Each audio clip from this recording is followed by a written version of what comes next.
Good evening. The time being 6 o'clock and this being the Plymouth Select Board, I will call to order this, the July 22nd, 2025 meeting of Plymouth Select Board at this time. Please join the board for the Pledge of Allegiance. Pledge allegiance to the flag of the United States of America and to the republic for which it stands, one nation, under God, indivisible, with liberty and justice for all.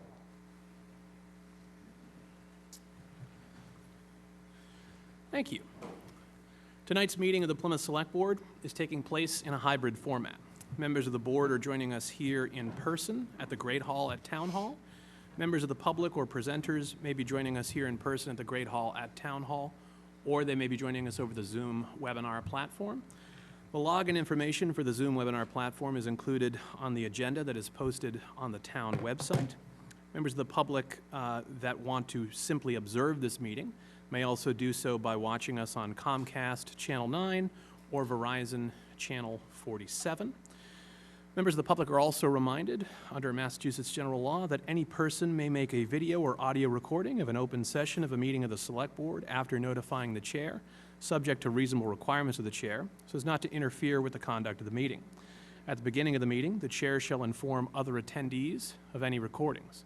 At present, we are aware of a recording being made by the local scene for the Zoom webinar broadcast, as well as the television and YouTube rebroadcast of the meeting. All right, so that brings us into our agenda. First listed item, or items on our agenda, would be the listed licenses. We have a one-day wine and malt, outdoor amplified music, and an Eversource utility petition. Wish of the board in regards to the listed licenses. Mr. Chair, I would make a motion to approve the one-day wine and malt licenses, the outdoor amplified music license, and the Eversource utility petition. Okay, so Mr. Golden moves that we approve the listed licenses as a group. Do I have a second? Second. Ms. Iaquinto seconds. Any discussion as to whether or not we should approve the listed licenses as a group? Hearing and seeing none. Mr. Golden? Yes. Ms. Iaquinto? Yes. Mr. Quintal? Yes. And myself, yes. It is unanimous. We have approved the listed licenses as a group. That brings us into the administrative notes. We have one administrative note this evening. Wish of the board in regards to admin note 1. Motion to approve. Mr. Golden moves. Do I have a second? Second. Ms. Iaquinto seconds that we approve admin note 1. Discussion as to whether or not we should approve admin note 1 from any members of the board. Hearing and seeing none. Mr. Golden? Yes. Ms. Iaquinto? Yes. Mr. Quintal? Yes. And myself, yes. It is unanimous. We have approved admin note 1. That brings us into our agenda proper. First item on our agenda proper being a update from the town clerk's office. And we are joined by 2 members of our town clerk, our assistant town clerk, and our election coordinator, and I will turn it over. Good evening. My name is Elvira Galino. I am the assistant town clerk. Good evening. My name's Tyler, the election coordinator. Thank you for having us this evening. We are here today to give an update from the clerk's office regarding the status of voters in the town of Plymouth, specifically our inactive voter status change for any voters here in town that did not return the 2025 annual street listing. If we could start with our first slide, thank you. All right, what is the town census? The town annual street listing, or census, is an annual document sent to households every year, and it is legally distinct from the national United States Census. The purpose of this census is that it assists the town in computing data that assists us with public safety and emergency response, any type of grants that the town might apply for, calculating state and federal aid monies, and different projects such as school enrollment and other public interest initiatives. This street listing is sent out, and when people receive it, they can correct any type of changes if someone moves out of town, moves within Plymouth, or is all no changes, all the same, still within Plymouth at the same address. Now, where do inactive voter statuses come into this equation? When someone does not respond to the street listing, an active voter changes their status from active to inactive. What does this mean? Voters are still registered voters even if they are inactive. All that happens is that at the polls, inactive voters must show ID at the time of voting. At that time, if someone shows ID and votes, they are changed back to their active status. Anyone who is not going to return that inactive statement, changing back to an active status, and who does not complete a voter submission, so does not vote in 2 consecutive state elections, that voter would be removed from the voter rolls. Bear in mind that there are several ways to change from inactive to active, by voting in the next or second state election coming up, or by returning postcards that the clerk's office has sent to voters.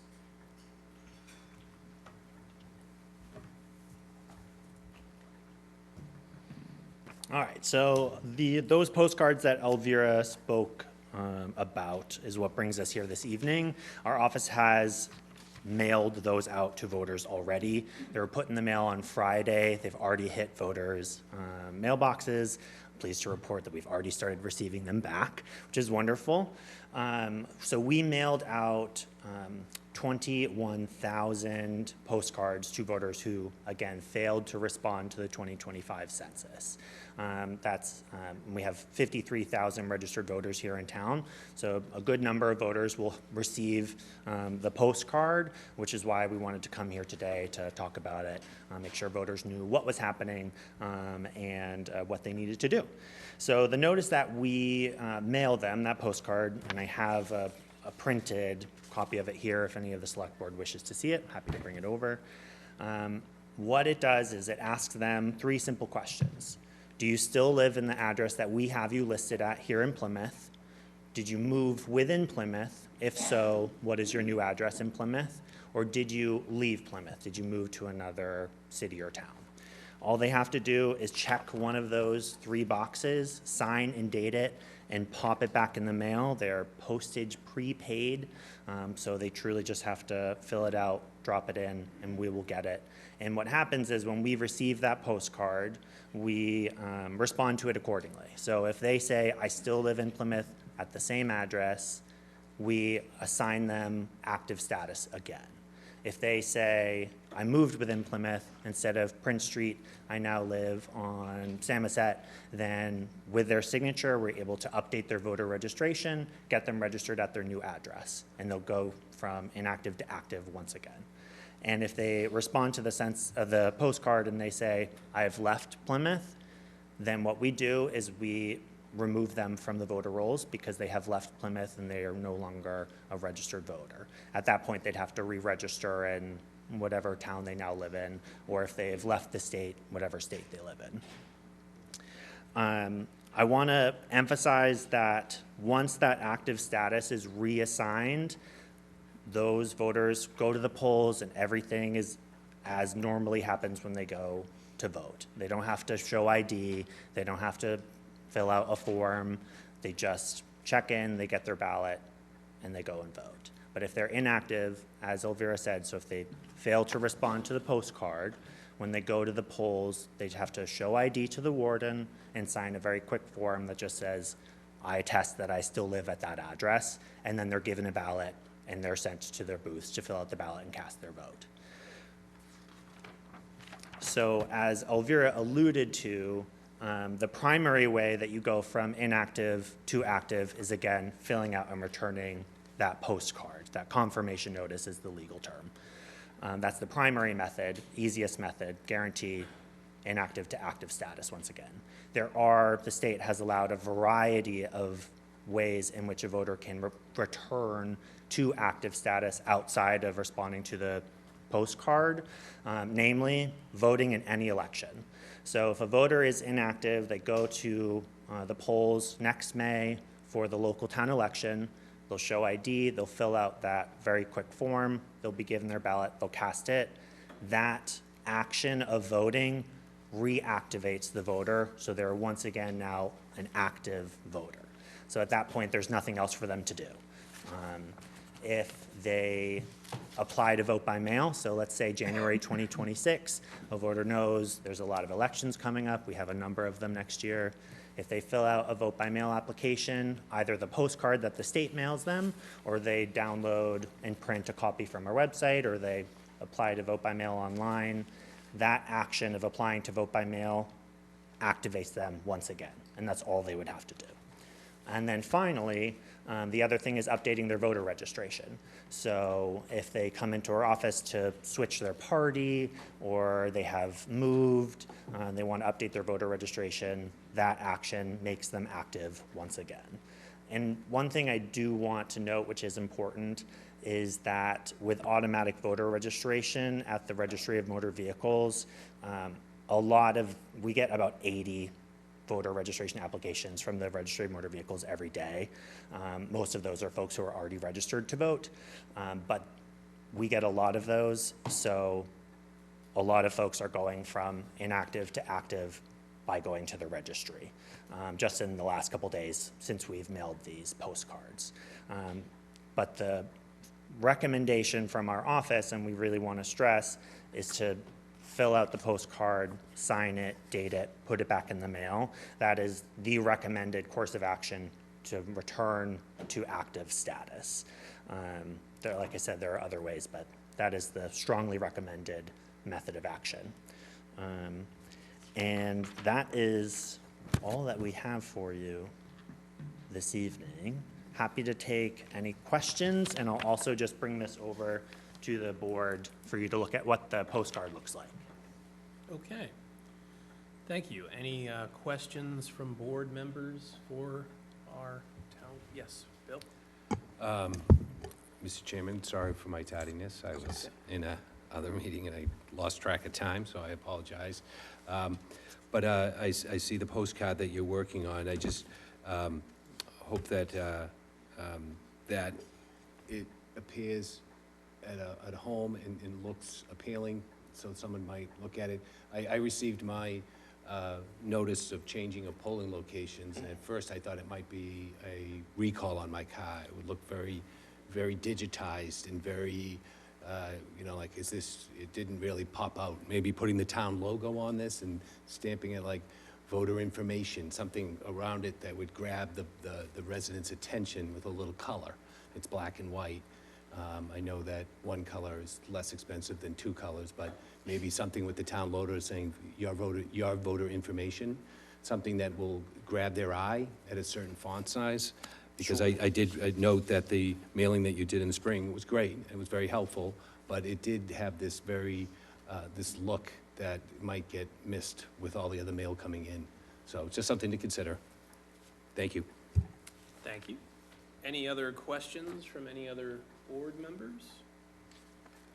So, if no one else does, so you sent out 21,000 thereabouts of these, and you've already started receiving some back? Yep, we've already started receiving. I would say they hit mailboxes, I suspect, on Monday. We've received, at this point, less than 100 a day later, but they are trickling in, and I suspect tomorrow with the mail, we'll receive a good chunk of them. Okay, and if you, let's say somebody doesn't return theirs, and then they're gonna vote in, let's say, the next election, unless something else unexpected comes up, is May of next year. May of next year, yep. Yeah, so they would come in, they would come to the polls, they'd be asked, are you, oh, I'm Kevin Canty, I live here, this is my, and then, oh, you're on inactive status, I'd have to show my ID, but then I get a ballot just like everybody else. Yep, so what will happen is you go to check-in like normal, like you said, you share your information. My name is Tyler Hazard, I live in such an address. Your poll worker will say, okay, I see that you're listed as an active, so they'll instruct you to walk over to the warden table, and the warden will ask you to present ID to them, so driver's license typically, and then there's a short form that the warden mostly fills out that the voter then signs that says they are attesting to still living at the address that they're listed at on our voter list. And then as soon as that's done, the voter will return to the check-in table. The poll worker will give them their ballot just like everyone else, and they'll head over to their privacy booths, fill out the ballot, and drop it in the tabulator just like all other voters. Okay, and, all right, and then so that your vote would count if you did that, but if you wanted to avoid having to go through the rigmarole of that and bringing an ID, you can do any of these. You can sign and return the notice that you received this. You can vote in any election. You can apply to vote by mail, update your voter registration, including at the registry, just Yep. to make it crystal clear, because I know 53,000 or so registered voters, 21,000 not returning, that's a large percentage, an alarmingly large percentage of people that are ignoring the census, but hopefully that will not happen again in the future. But just in case anyone is concerned about that. And so it's 2 state elections, so it'd take really 4 years of you doing essentially nothing Exactly. to be removed from the voter rolls. Exactly. It's So- not something that happens to you overnight. It's something you have plenty of time to do any of these things in order to avoid that from happening. Exactly. It would take the voter not participating in any election for 2 consecutive state elections, which, as you said, is approximately 4 years. So it would be November 2026 and November 2028. At that point, if they've not engaged in our voting or election system at all, then they would be removed from the voter list, and they would be mailed a letter saying you have been removed from the Plymouth voter rolls, and there would be instructions if this was an error or Yep. you want to change this, feel free to contact our office, and they would be, at that point, if they wanted to re-register as a voter, they would be perfectly within their right to do so. Yeah, so if that were to happen, there's no penalty other than you can't vote until you re-register, but you just re-register again and you're right back. Exactly. Okay, all right. Thank you. Just in case anybody Yeah. gets upset about receiving a card or alarmed by receiving a card, I'd rather them know that it's just a clerical and administrative function. It's necessary for us to keep the voter rolls updated according to state law. Right. And I know that that's what you guys are just trying to do for us, so thank you. Exactly. Anyone who's received a letter is still a registered voter, and they can vote in any upcoming election. Okay, thank you. Thank you so much. You're welcome. Any other questions? All right, thank you very much. Very informative. All right, so that brings us into the next item on our agenda, which is the Cedarville landfill update. We are joined by David Gould, the Director of Energy and Environment. Welcome, Mr. Gould. Thank you very much. Good evening. I'm going to begin by giving sort of an overview of landfill monitoring in general, just so everyone will have some background as to what actually happens. There's been a lot of discussion about that lately. It's important to know that the town has 3 landfills. All 3 are routinely monitored. They're monitored by, in our case, a company called Weston and Sampson, which is a third party. Important to note that the third parties that do landfill monitoring in Commonwealth have to be registered and approved by the Department of Environmental Protection. So it's not just anyone that's going out there and doing the sampling and the reporting. As I mentioned, we have 3 landfills. I'm going to begin with the South Street landfill. I think most people are familiar with that. There is quarterly soil gas sampling out there, and quarterly reports that are issued to DEP. So that sampling is done, and then those reports are submitted to DEP. South Street's a great example of what can happen when reporting is done and issues come up.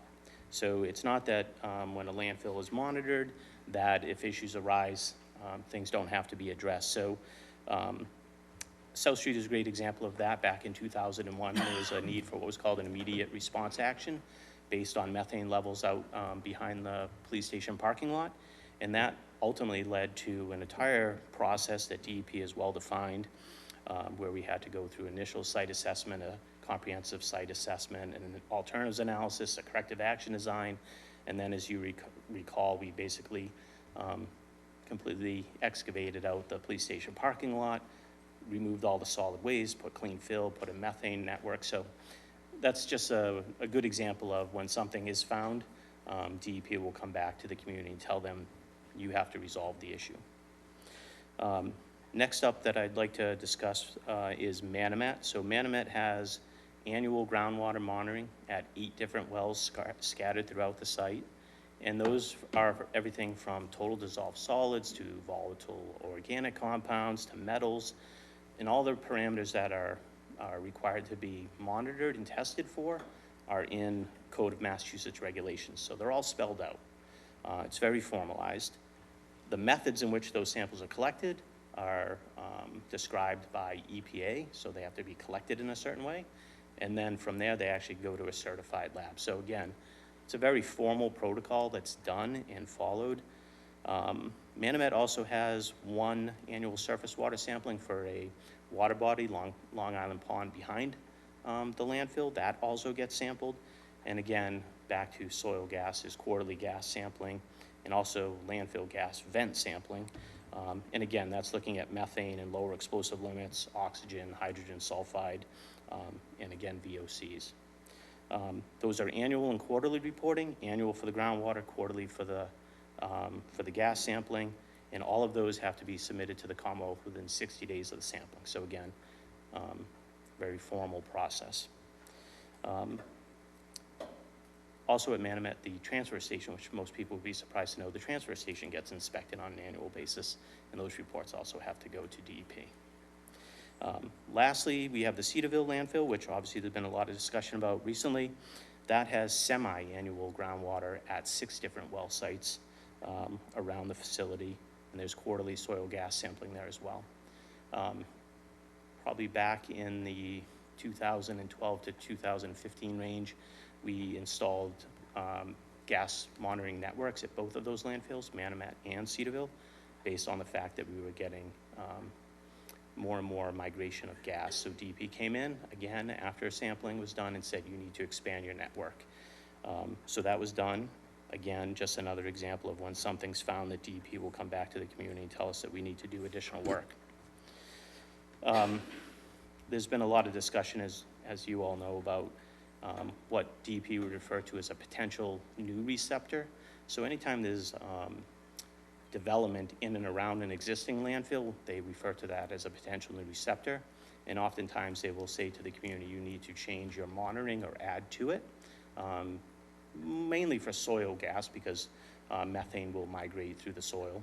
And so I know that there's been discussion between DPW and DEP about changing some of those or adding additional monitoring requirements. So that will continue to be discussed and formalized. And that could potentially be either replacing existing groundwater wells or adding new soil gas monitoring. Also at Cedarville, there's been some discussion about potential solar at that site. My department is looking at solar potentially there. I'd say Plymouth is one of the few communities in southeastern Mass that has, we have, as I just mentioned, we have 3 landfills, none of which have solar on them. Kind of a rarity. But it's an opportunity to derive some clean energy, and we're looking at that. We're also looking at possibly leveling off the site to just make a bigger solar array. And there would be some benefits to that. Obviously, there'd be some revenue generation, but the real benefit would be you'd be fixing the existing cap. Any deficiencies in that would be replaced. You'd have a fence around the site to prevent some of the dirt bike activity that happens out there that is a potential damaging influence to the cap. And then any existing new wells or anything could be protected or added at that same time. So there will be more discussion about that as we move forward. There's no decisions made on either of that, about the import of soil or about solar. I think the most important thing to say to you all and the public about that is it's being discussed, and we're gonna continue to have those discussions, and there'll be public discussions in Cedarville. And any decisions about import of soil, again, to a landfill would have to be determined by DEP and approved. So that's not just a decision that town would make. That's something that we would need state approval for. We can't do that unilaterally, nor would we. And again, there could be some real benefits to doing that, not just for revenue generation, size of the solar array, but also increased monitoring and protection of that existing cap out there. With that, I think I can open it up for any questions you all may have. Okay, thank you. All right, I saw Mr. Golden first. Thank you, Mr. Chair. David, thank you for the update. Specifically focusing on the Cedarville landfill, I just want to touch on the solar piece of it to start. I've worked in some communities where they've had solar arrays on their landfills and dump sites. I hope that in the negotiation phase, whoever we end up contracting with, there's some kind of clause that's part of it that if the operating company decides to close up shop, that the array itself will be dispensed with properly, so that we're not left holding the bag on an inactive solar field. I can assure you that in the draft language that we have, that is most definitely included in there. Excellent, thank you. Yes. In terms of the well sampling, have you, in Cedarville, has there, can you speak at all to the quality of specifically the waters? I can't, I haven't seen those reports. That's not something that you typically goes through our department anymore. Okay. I've not seen those, but I can tell you, similar to like the soil gas network issues, that if there is an issue out there and DEP sees that, they're bringing that to the attention and coming back to the town. Mhm. And I'm not aware that we've had any issues with our landfill monitoring. I will say that when I began working with the town, I'll give you some contrast.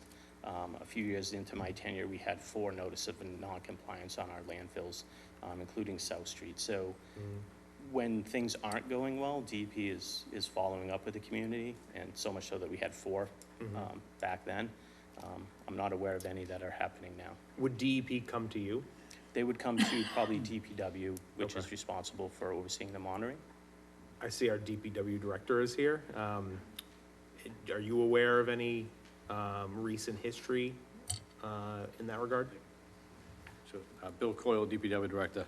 I can tell you that the most recent results did indicate that there were no issues or concerns, and the recommendation was just to continue monitoring. So that was both for groundwater and gas monitoring. So they've identified no concerns at this point. And are you aware of any recent history where there were concerns in that area? Not that I'm aware of. I can say we are working with DEP relative to 71 Hedges Pond Road, depending on the ultimate construction there, where we would identify additional gas monitoring wells.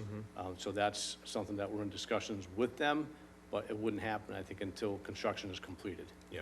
So I they think are the- aware of it, we are in communications with them, and we are discussing what we'll do in the future. Yeah. I think the folks in Cedarville are particularly concerned about the water aspect of this. Is it worth doing any additional monitoring? Like, I know we're doing semi-annual. Do we do quarterly or even We more frequent typically testing? follow DEP's guidelines, and at this point, you know, it's semi-annual, and nothing has come back that would concern us to increase the monitoring.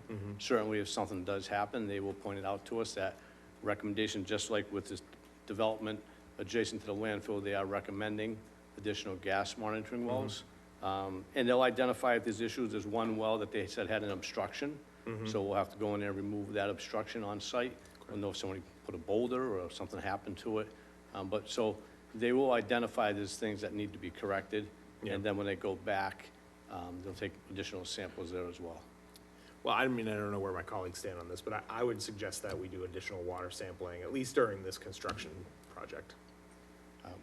We could look at that. We just entered into a contract with Weston and Sampson, so it's, the contract is $56,000 to provide the monitoring for all 3 wells.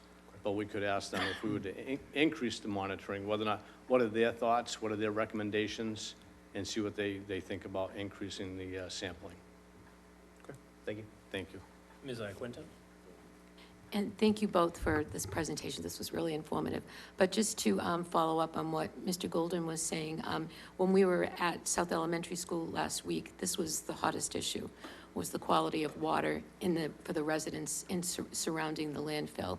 And even, you know, they would, concerns a quarter mile away from the landfill, and people wanting to do private testing of the monitoring of the well. So I would echo Mr. Golden's request for us to do something in addition to what you're already doing, because there were enough concerns that I think that if there was something more that the town could do to help people feel more comfortable, I think that would be awesome. Sure, we will look into that. I'll also add that anytime there's new houses constructed that are south of the landfill, those are most likely gonna be wells. So they have to drill a new well, they have to have it tested and sampled. So I would suspect if there was some indicator that there's something going on, that would be red flagged by the Board of Health. So that's also a benefit. And then I encourage people to test their water, and certainly doesn't hurt to be proactive and test your well water. Thank you. Thank you. Mr. Cohan? Mr. Bill Hoyle again. Thank you. I just want to build on what David has indicated, David Golden and Deb Iaquinto. The meeting that we had, there was a great deal of attention on this question. Also, that was very helpful. The assistant town manager pointed out, Silvio was able to point out some of the mapping that indicates where the water pressure zones are, where people can hook up to town water. But just one question, maybe David or you may know. Obviously, people can hook up to the town water, but obviously someone might opt not to and continue to have a well in an area of interest.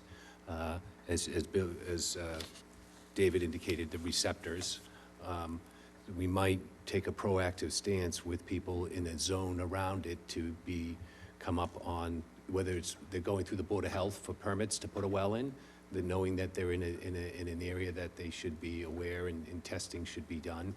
I don't know how we approach that, knowing how many private wells are in the area in which zoned out from the epicenter of this area that we're monitoring.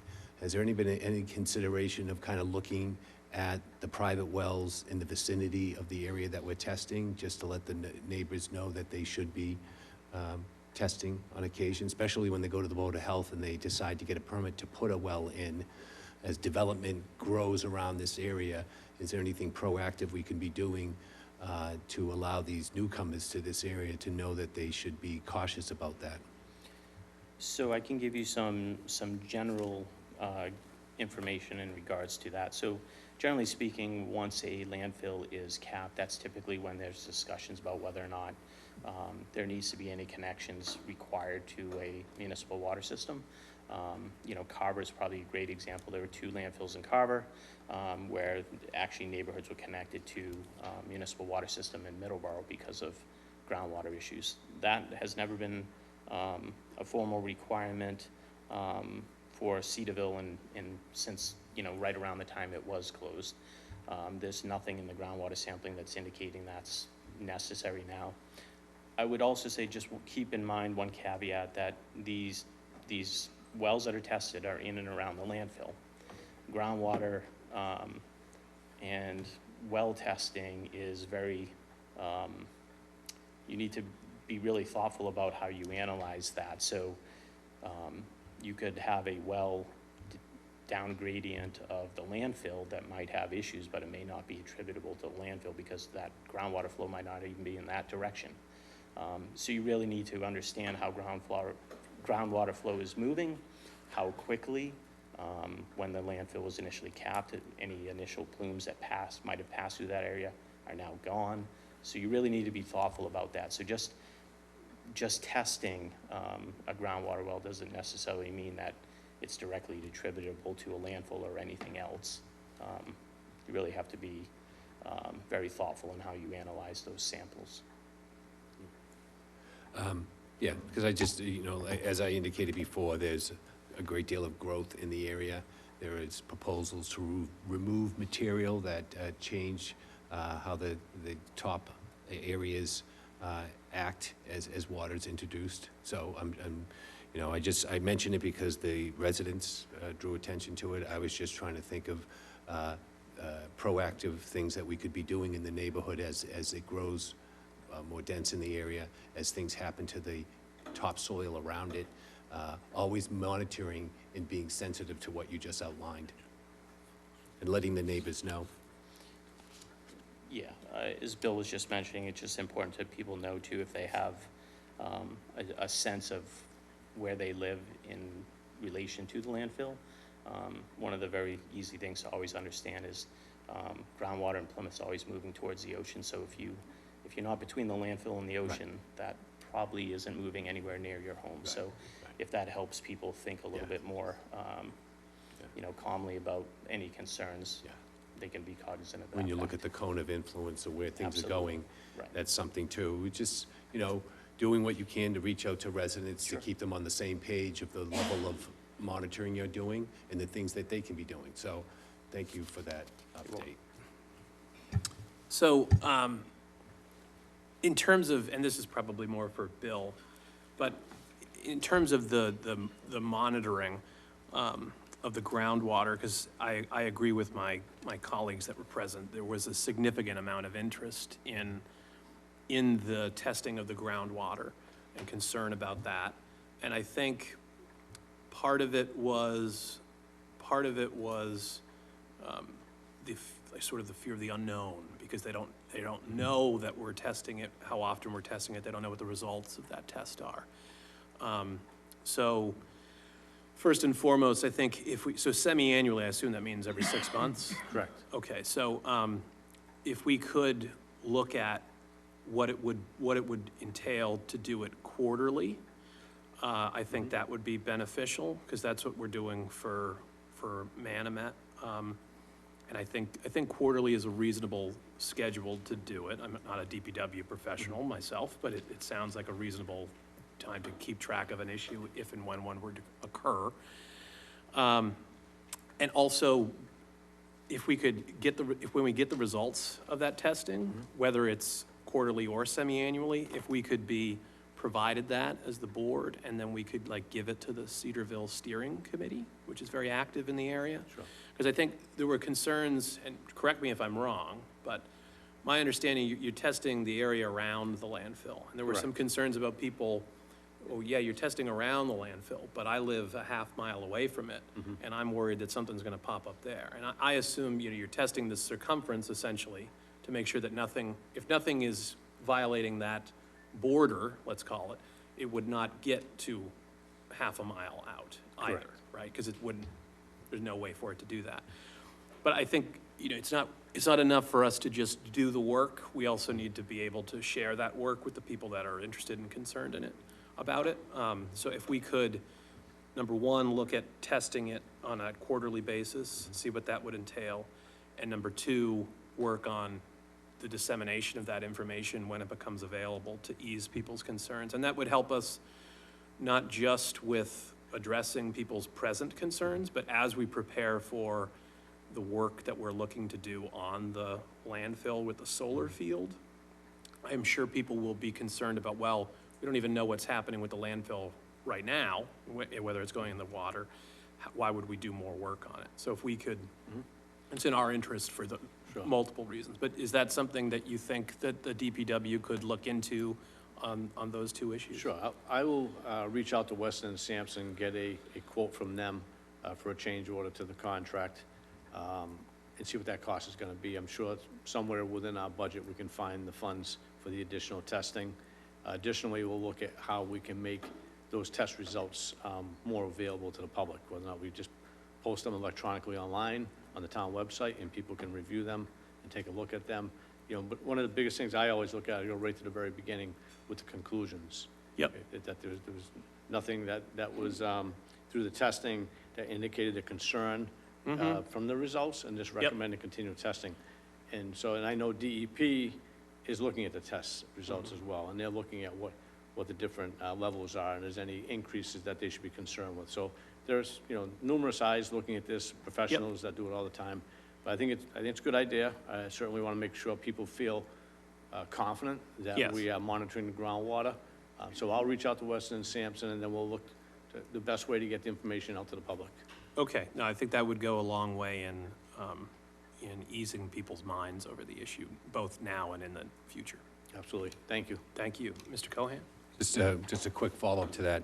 When you go to a steering committee in Plymouth, I've noticed the police department has an interesting program they're going. They're sending liaisons to sit in on the meeting and listen and seeing how they can engage that neighborhood on law enforcement and other questions that might come up. It's something that David, you might consider, that when this information is available, that there's an outreach to the steering committee to go and say, this is what we're getting for results. So, maybe once a year, engaging the steering committee in Cedarville with the results of all the good work that you're doing. We need to get that information out to the steering area. That's one way of doing it, making a point to go down there after you get your results once a year to give them an update. Just taking a play out of the book right now of what the police department is doing in terms of outreach, so. Okay, thank you. Yep. Thank you. Mr. Quintal? I don't know who this question's for, but going back to South Street, in the police station, are we still testing there, or is that all done and clean? No, it still gets tested for methane, yep. Okay, and the second question is, did we ever decide if the county was helping us on this? I don't know how many of you are familiar with it. We had a little bit of a, we'll call it a disagreement between the town and the county because they were using the landfill. And then when these problems were discovered, you know, they played deaf to it. So I was just curious to see if there was any resolution to that, if they helped foot some of the bill, or if they're just, are we where we were before? So they do not provide additional funding for any of the monitoring. And when that corrective action that I mentioned in the parking lot was performed, that was paid for by the town. Okay, I was just curious of that. County likes to take our money, but not give it back to us. Sometimes. I just wasn't curious. So the real question, seriously, was the police station, and so it's still being monitored then? Yes. Okay. All right. Mr. Golden? No. All right. Any other questions from board members? All right. Thank you very much. We Thank you. appreciate the update. All right, that brings us into the next item on our agenda that is a special municipal employee designation review. This is for recreation beach pond supervisors. Ann Slusser applied but is not in that position. She's the recreation director. Ann couldn't join us this evening, but this is a application that was submitted along with the ones that we reviewed earlier this month, but was sort of lost in the shuffle in terms of getting it from where it was sent to our office to actually be formally reviewed. So this is part of the annual SME evaluation as to whether or not we wanted to provide that for this particular position. So we talked about this at a recent meeting. Special municipal employee is to exempt the position from the state ethics laws in certain criteria for people in those positions. So they would, often it is someone that works for the town or is an appointed or elected official for the town who also wants to do something else in front of the town or for the town. So Ann couldn't be here, but did provide a written explanation as to why she wanted this position to have that status. And she writes, "It is in the interest of the town to grant special municipal employee status to the beach pond supervisor position, as this role is typically filled by teachers seeking summer employment who are also Plymouth residents familiar with the local beaches and ponds. Their professional experience working with students makes them well-suited to supervise seasonal staff effectively. Additionally, their background in education equips them to communicate with patience and calmness when interacting with the public." So if they are a school department employee and they wanted to seek additional employment with Plymouth, they would need a special municipal employee status in order to do that. And I will leave it up to board members as to whether or not they believe Ann's reasoning is in the interest of Plymouth to have people have that on both sides. For me personally, when I analyze whether a special municipal employee status should be granted, it's why is it in the interest of the town on both sides, both what they currently do and what they want to do with that status. So I would encourage others to look through it at that lens, but the ultimate conclusion that you reach obviously would be up to you. But that is the request from Ann Slusser for the recreation beach pond supervisors. Mr. Cohen? So my thought there is just to recognize that Ann is requesting this, Ann Slusser is requesting it, but if it is awarded, it would pertain to everyone in that department. Everyone with that specific position. So only, Right. so special municipal employee Right. status applies to everyone with a given position? So if Yeah. it's one elected official Yeah. out of one seat, then it applies to only that person. But with something like this, anyone who is a recreation beach pond supervisor would have special municipal employees. So her memo outlines that, which is good. Obviously, the summer help that's coming on may be teaching during the school year. Right. Doing this, as outlined by Ann. I would just want people that, they should be notifying the clerks in writing that there is this conflict. I think that that's important. If that we are going to grant this department this capability, I'd like that to be, on record. So if there's a person that's going to be working in this capacity in that department with this title, that they're going to be utilizing this privilege, that they notify the clerk. There is a process where you're required to notify, but not required. It is recognized that you can.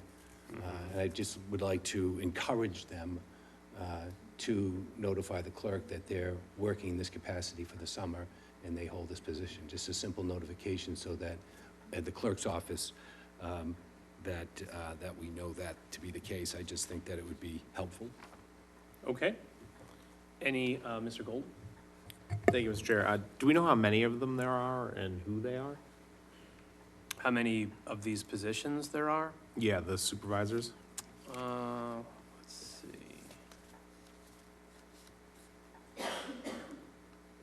Don't know offhand. Do you, Mr. Brindisi, do you have any idea how many recreation beach pond supervisors we typically hire in a given year? We'll get that number for you right now. We'll get that number. We have the Commissioner of Health and Human Services in audience. We're well attended by people that didn't expect they were going to be presenting on certain items. Any other questions while we're waiting for that? All right, Ms. Iaquinto? Yeah, I just have a comment. I think that Ann's rationale makes perfect sense. Maybe I'm a little bit biased towards teachers since I am one, but I do think that teachers have the skills and competencies to do this job really, really well, and I think that it would be an asset for the town to have them in that position. So I would be comfortable voting in favor of that. Okay, thank you. And, okay, we're awaiting an affirmative response on that. Mr. Cohen? Yep. Just to make sure, I agree with Deb. This is a unique situation where we have a qualification that would be very helpful to the summer programming. My thought process would be that if someone is working in this capacity for the summer, that they notify the clerk that they're working in this capacity and they teach in this capacity. So it's on record and it's easy for residents to see and it's transparent. Okay, thank you. Hi, approximately 7. Oh, here she comes. Oh, there we are. I had bubbles and then I have her in person. All right, so, all right, so there are 7 approximately.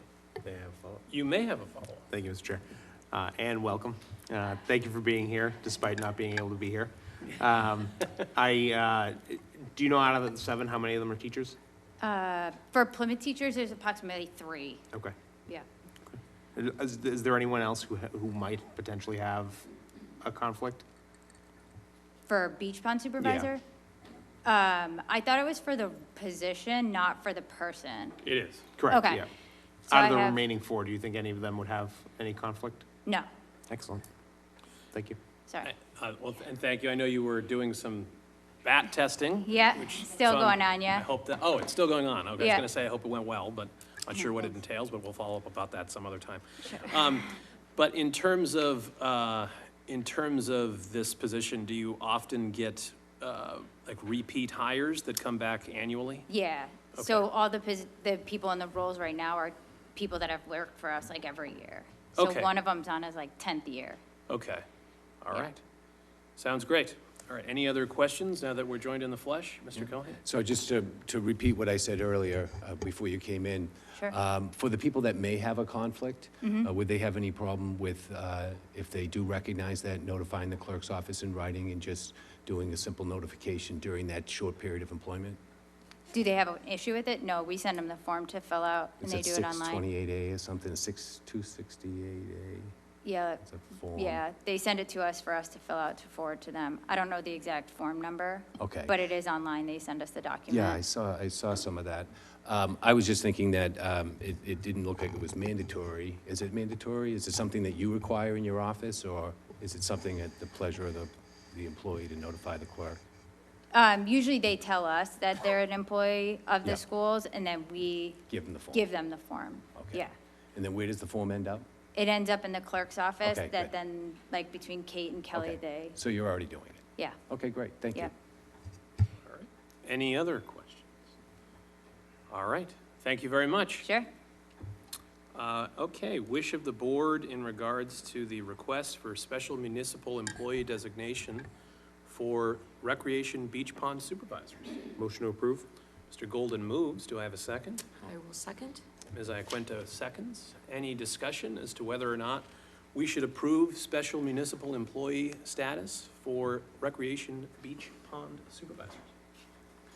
If no one else does, I will say that, as I alluded earlier in my opening remarks on the subject, while Ms. Slusser was testing those bats, that for me, it's looking at whether the benefit to the town is achieved by both positions. So in the event of someone that is a school teacher for the 9 or so months that they're doing that, obviously we're getting a benefit from them doing that job, and they're transferring a lot of those skills to their role as a recreation beach pond supervisor, as was laid out in Ann's letter of explanation. So I think we do benefit from having school teachers that we've trained and have a relationship with some of these kids probably directly from their traditional day job, and bringing them on board to utilize those skills in this capacity. So to me, I'm satisfied that there is a benefit to the town of Plymouth for the work they would do in this theoretical situation, both for the town of Plymouth School Department as well as for the Recreation Department. So I intend to vote in the affirmative for this particular status. Any other discussion? Hearing and seeing none, I will call for the vote. Mr. Golden? Yes. Ms. Iaquinto? Yes. Mr. Cohan? Yes. Mr. Quintel? Yes. And myself, yes, it is unanimous. We have approved special municipal employee status for recreation beach pond supervisors. That brings us into the next item on our agenda, that being the Plymouth Health and Human Services Community Health Assessment and Community Health Improvement Plan. And we are joined by Michelle Brady, Commissioner of Health and Human Services. Thank you so much. Good evening, Select Board Chair Mr. Canty, Vice Chair Mr. Golden, Select Board members Mr. Quintel, Ms. Iaquinto, and Mr. Cohen, and members of the public. I am Michelle Brady, your Commissioner of Health and Human Services, and I would like to sincerely thank you in advance for your time this evening. The Plymouth Community Health Assessment, or CHA, it's very fun to say, and Community Health Improvement Plan, or CHIP, project represent another first for the town of Plymouth. Out of 351 Massachusetts municipalities, approximately only 20 individual municipalities and municipal coalitions across the Commonwealth have completed the CHA-CHIP process in its entirety. In addition, Plymouth will be the first municipality in the coastal Southeast region to take this imperative step towards planning for, ensuring, and protecting the health of residents and visitors. CHAs measure the health-related needs and strengths within a community. CHIPs operationalize data, CHA data, by bringing stakeholders together and creating a shared framework and action plan for meeting community health needs. The Plymouth CHA-CHIP will be key tools that the HHS department will rely upon to directly engage with community members, identify important needs and strategic priorities, make data-driven decisions about allocation of resources, and leverage funding opportunities through regional community partnerships. We call that cha-ching. Just for the health committee. See, all right, people are paying attention. We could trademark that, yes. The Plymouth CHA-CHIP project will empower the town of Plymouth to have ownership over identifying its own health priorities and strengthen the town's ability to make evidence-based decisions on allocating resources for our community. This CHA-CHIP process will allow Plymouth HHS to develop a 5-year strategic plan using the most current public health data and methodology. Completing the CHA-CHIP process is also a prerequisite step for achieving local public health accreditation, which is the gold standard for ensuring health and human service departments meet their quality and performance goals, and it is a future goal of HHS. Since we will soon begin engaging in a series of public forums, we wanted to ensure that both the Select Board and the public have the opportunity to provide input for this historic process. We are absolutely thrilled to have with us tonight the expert consultant hired to complete this work on behalf of the town of Plymouth. Health Resources in Action, or HRIA, is a well-respected industry leader and expert in this field and has completed many CHA-CHIPs throughout the Commonwealth and the nation. Presenting to you tonight from HRIA to share an overview of this project are Donna Burke and Heather Nelson. Please come up. Thank you.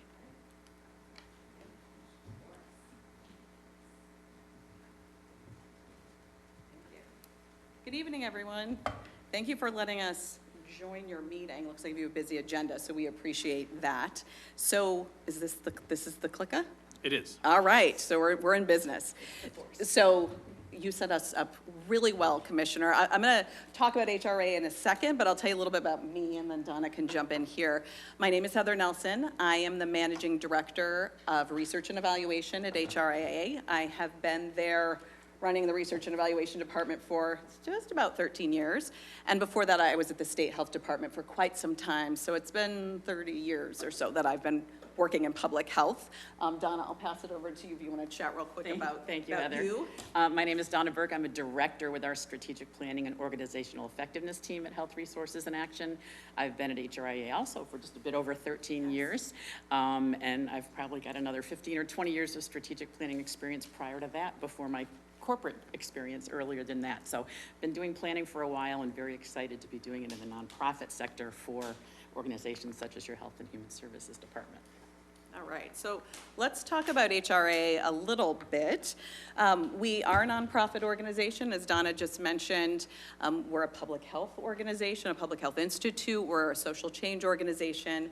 We are based in Boston, Massachusetts. However, we do work across the entire country, and our staff live across the country. However, Massachusetts is home. We both live in Massachusetts. So I think a little bit else about us, I like to think of us as a public health one-stop shop, really. You can see our vision and mission up here. But in terms of services that we offer, we provide research and evaluation. Obviously, what we're talking about tonight is related to community health improvement. We do health communications, health policy. We run the helplines for substance use for the state. So we do a whole bunch of things. Did I say there were 300 of us? So it's not just the two of us. There are 300 of us. So we do all those things. No, so there are 300 of us across the organization. And bottom line here, when we think about the work that we do at HRIA, the vision and mission say it all. We really want to, and we do, work with communities and individuals and organizations to make sure that people can thrive and they're healthy and that they live in just communities. So that's us in a nutshell. And I'll give it over to you to talk about. We're playing pickleball tonight, going back and forth and back and forth. So this is our core project team. So as Heather mentioned, HRA has a staff of over 300 individuals, but this is our core project team for your Plymouth CHA-CHIP. Or cha-ching, I like that. Yeah. So I'll be the planning lead for this project, and I'll be on the project from the get-go, but the majority of the action and the folks that you'll see out in the community in terms of the work coming up for the assessment will be led by Heather and the folks from her side of things. So Kevin Sear and Cassandra Tavares have been part of Heather's team from the get-go for the start of this project. Becca Tomposki, as well as other folks from our planning group, will be working on this throughout the planning portion of the CHIP, and Abby Atkins is our senior advisor. Some of you may have met her at the steering committee kickoff meeting last month. So we've got, as Heather said, we've got over 300 folks to help us out, and between just this team alone, we tried adding it up, and we just rounded it to decades because we kind of lost track of adding it up. But definitely a few years of experience in both assessment and planning that we'll be bringing to bear for our work that we do for you. So Heather mentioned we do work across the country. We also have staff across the country. I can remember the day when there were just a handful of us who were considered remote employees. We now have employees, I believe, in 40-something states, but we've done work in all but 16 of the states. So the legend up here is, as you can see, the brighter purple color is where we've done both assessment and planning projects. The green is where we've done just assessment projects. The kind of magenta or lighter purple is where we've done just planning projects. And there's only 16 states that we have yet to, and so not that we have not done, that we have not yet done work in, and although we've certainly tried to hit Hawaii a few times, but the travel costs get a bit prohibitive on that. So we've done work across the country, and we've done work with healthcare institutions, local health departments, state health departments, community collaboratives, as well as philanthropic organizations. So a lot of work with nonprofits as well as public health entities in order to do that. And one thing I was going to say too about the map, to add on to that, you know, we're talking about, we're from here, we still have a lot of staff here, and we started here. We're homegrown from Massachusetts. But I think knowing and having the experience of working in other states, what it does is allows us to go out there and say what's going on in other places, and not, you know, be able to bring those things back, but also share the great things that happen in Massachusetts. And we've done a lot of work here. I think, Commissioner, I don't know the exact number, but a lot of the assessments and plans you talked about across the state, we have actually done. So just a little bit about that. All right, lots of words on this slide. So apologies for that, but we wanted you to be able to read something in your packet. So really what this is about is, why do this? I don't know how many of you are familiar with CHAS and CHIPS assessments and plans. If not obvious to you, or you know, you haven't really heard about it before, the commissioner actually talked about a lot of these things. I think, you know, when people think about assessments and gathering information and then using that to form a plan, that is wonderful, and that gives you a nice illustration of what's going on in your communities and communities within communities, and gives you a nice baseline of information. And then if you want to collect data over time, you can, you know, see those trends over time, and you have a roadmap when you have a plan, right? And you know if you're doing what you set out to do. I think the piece that folks don't think about quite as much, that I would say is absolutely equally as important, is when you engage in this kind of process, the assessment in particular, but also the plan, is that it's completely engaged with the community and the players. And so thinking about HHS and the department and thinking that it's relatively new, it's a really good way, in addition to understanding your communities and having up-to-date information, but also being able to work with community players themselves, gain trust, start building relationships. I know you already have relationships, the commissioner and the assistant commissioner, perhaps not in these exact roles, but really being able to engage and to hear from the community, so that it's a co-developed process. It is informed by what everybody thinks, and it's not just, you know, we don't roll in and say, oh, this is what you should do, because we don't actually live and work here, although I have worked here sometimes. So just a little bit about thinking about the why, and we can get into that later too. I want to tell you a little bit about the assessment, kind of this first half, just a little bit more. So we've kind of gotten into this. The goal of the assessment, community health assessment, is to identify key needs in your community, assets, opportunities, right? What's going on here in Plymouth? Because this is a health assessment, it certainly is related to health status. Also thinking more broadly about social determinants of health, right? This particular process, HHS has been thinking and kind of focusing particular attention around social drivers like housing, like mental health across the lifespan, like economic development, and thinking about connection to community resources. So those are some of the things that we've been paying special attention to, in addition to all the other types of health indicators. So the other thing I want to say to this bullet on the left that I think is really, really very important is this process will build off of and expand upon work that has been done here already, and everyone who has knowledge and expertise. This is absolutely not, we never do that, recreate the wheel. And I'll talk about the methods in a second. That's not a good resource, the use of resources for anyone. This is work together with the assets and everything you already have. And I did say assets up front, but I do want to point out that all communities have assets, even the most disenfranchised, which is not you all because you have a lot going on and you have a lot of resources. But really being strengths-based and thinking about what you've already got here and building off of it. And again, being really aligned and thinking about what's already happened. So in terms of the actual work that we're doing, kind of the day-to-day and the methods, we wanted to just point out that there is a steering committee that is already in existence. It's an important piece of the work we do, we think, because we want to make sure that, again, it's engaged with players who are in the know in this health advisory, this health space. And so we have a steering committee who will be involved in planning and logistics and oversight. We will be collecting for the methods, we'll be collecting secondary data, so data that already exists. Like I said, let's not recreate the wheel. Those data we've started looking at, we will continue to do so. You know, that might be data that exists at the state level. It might be something that a local community organization, like your Community Action Council just put out slides I was looking at this morning on food.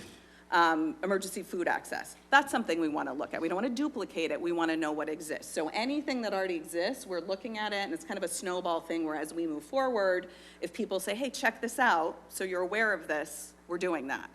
For primary data collection, so data we'll collect that don't exist yet, we're going to do a community survey. We've been working on that, and it goes through many thoughtful rounds and edits to really think through, okay, what do we really need to be in there? What are the questions that the community has? What are the questions that the steering committee has? What's the information that everyone needs that does not already exist? And so we have been working on that. Also, let's be somewhat parsimonious. We don't want it to be burdensome to the community. We want it to be helpful and not take people's time, tons of their time. And we're also going to do some qualitative data collection. So doing key informant interviews with leaders who could be representing a whole bunch of different types of things in the community who, you know, are those kind of trusted messengers who have something to say because they work for, I'm making this up, we haven't decided any of these yet, you know, someone who works for BID Plymouth, someone who works for Harbor Health, or could be this gentleman over here who knows about what's going on about law enforcement. So those kinds of things, we've got to figure that out. And then we'll also, the resident discussions or focus groups, we'll be talking to groups in actual community residents, which that will be decided, probably, definitely guided by the steering committee, guided by the knowledge of HHS, and probably also guided if the order of things, if we do some of those interviews first, that is also a really helpful process. And then we put it all together, all of these things, and we clean and analyze those data, we synthesize, and then it comes out with a nice picture of this is an illustration of what's going on in Plymouth, and here are the kind of the key themes. And those will be used to plan, to make a plan that you can follow. Donna. Then I get to come and have fun. Yeah, well, you're around for the Whoops, rest of it. wrong one. I'll be around for the rest of it too. So then we get to the second phase of the project, which is the Community Health Improvement Plan. So again, the steering committee and the community will continue to be engaged throughout this portion of the project. And what a CHIP is, the commissioner alluded to that earlier, is we take all of the needs that are identified in the CHA, and we decide what are those that are the most important to focus our efforts on in the coming year. And then we figure out a coordinated and collaborative way to address those needs to achieve the maximum impact for the health of your community members. So we're going to continue to engage with the steering committee throughout the planning portion. We start out with a key findings and priority setting effort, so that'll be sharing what those key themes were that came out of the assessment and talking about which are the handful of those that we really want to focus on. Everything that comes up as a need is important, but if we tried to focus on everything, we would have very little impact across a broad number of areas. So we facilitate a prioritization process where we pick what are those 3 to 4 areas where we really need to focus, we really need to put some serious effort, hypercharge our activities and our collaborations around that to make a difference, because this is where the need is the greatest. Once those priorities have been set, we have some planning sessions set up, and that'll be broad engagement across all sectors of the community as well as the town offices and such. We do that planning. Out of that will come goals for each priority area, objectives, strategies, potential partners that we'll work with. From those planning sessions, we then begin to develop the CHIP report, and there will be a lot of review and feedback. So for those sectors that can't participate in the planning itself, we'll be reaching out and sharing the plan draft with them electronically, asking for their feedback. Is this feasible? Is something in this area already happening? So again, we don't want to reinvent the wheel. So where there are already existing efforts that we can build upon, that we can replicate, that we can expand broader, or where there are new things that haven't been tried before that can make a difference. We take a lot of time to look at what's evidence-based, what's a best practice, what has been successful for similar communities, and we pull the folks in that really know what's happening in terms of the different areas of need that are in there. And we'll be working with the commissioner and the assistant commissioner to identify who those folks are that we need to involve in those planning sessions, as well as who we need to involve in the finalization of that plan.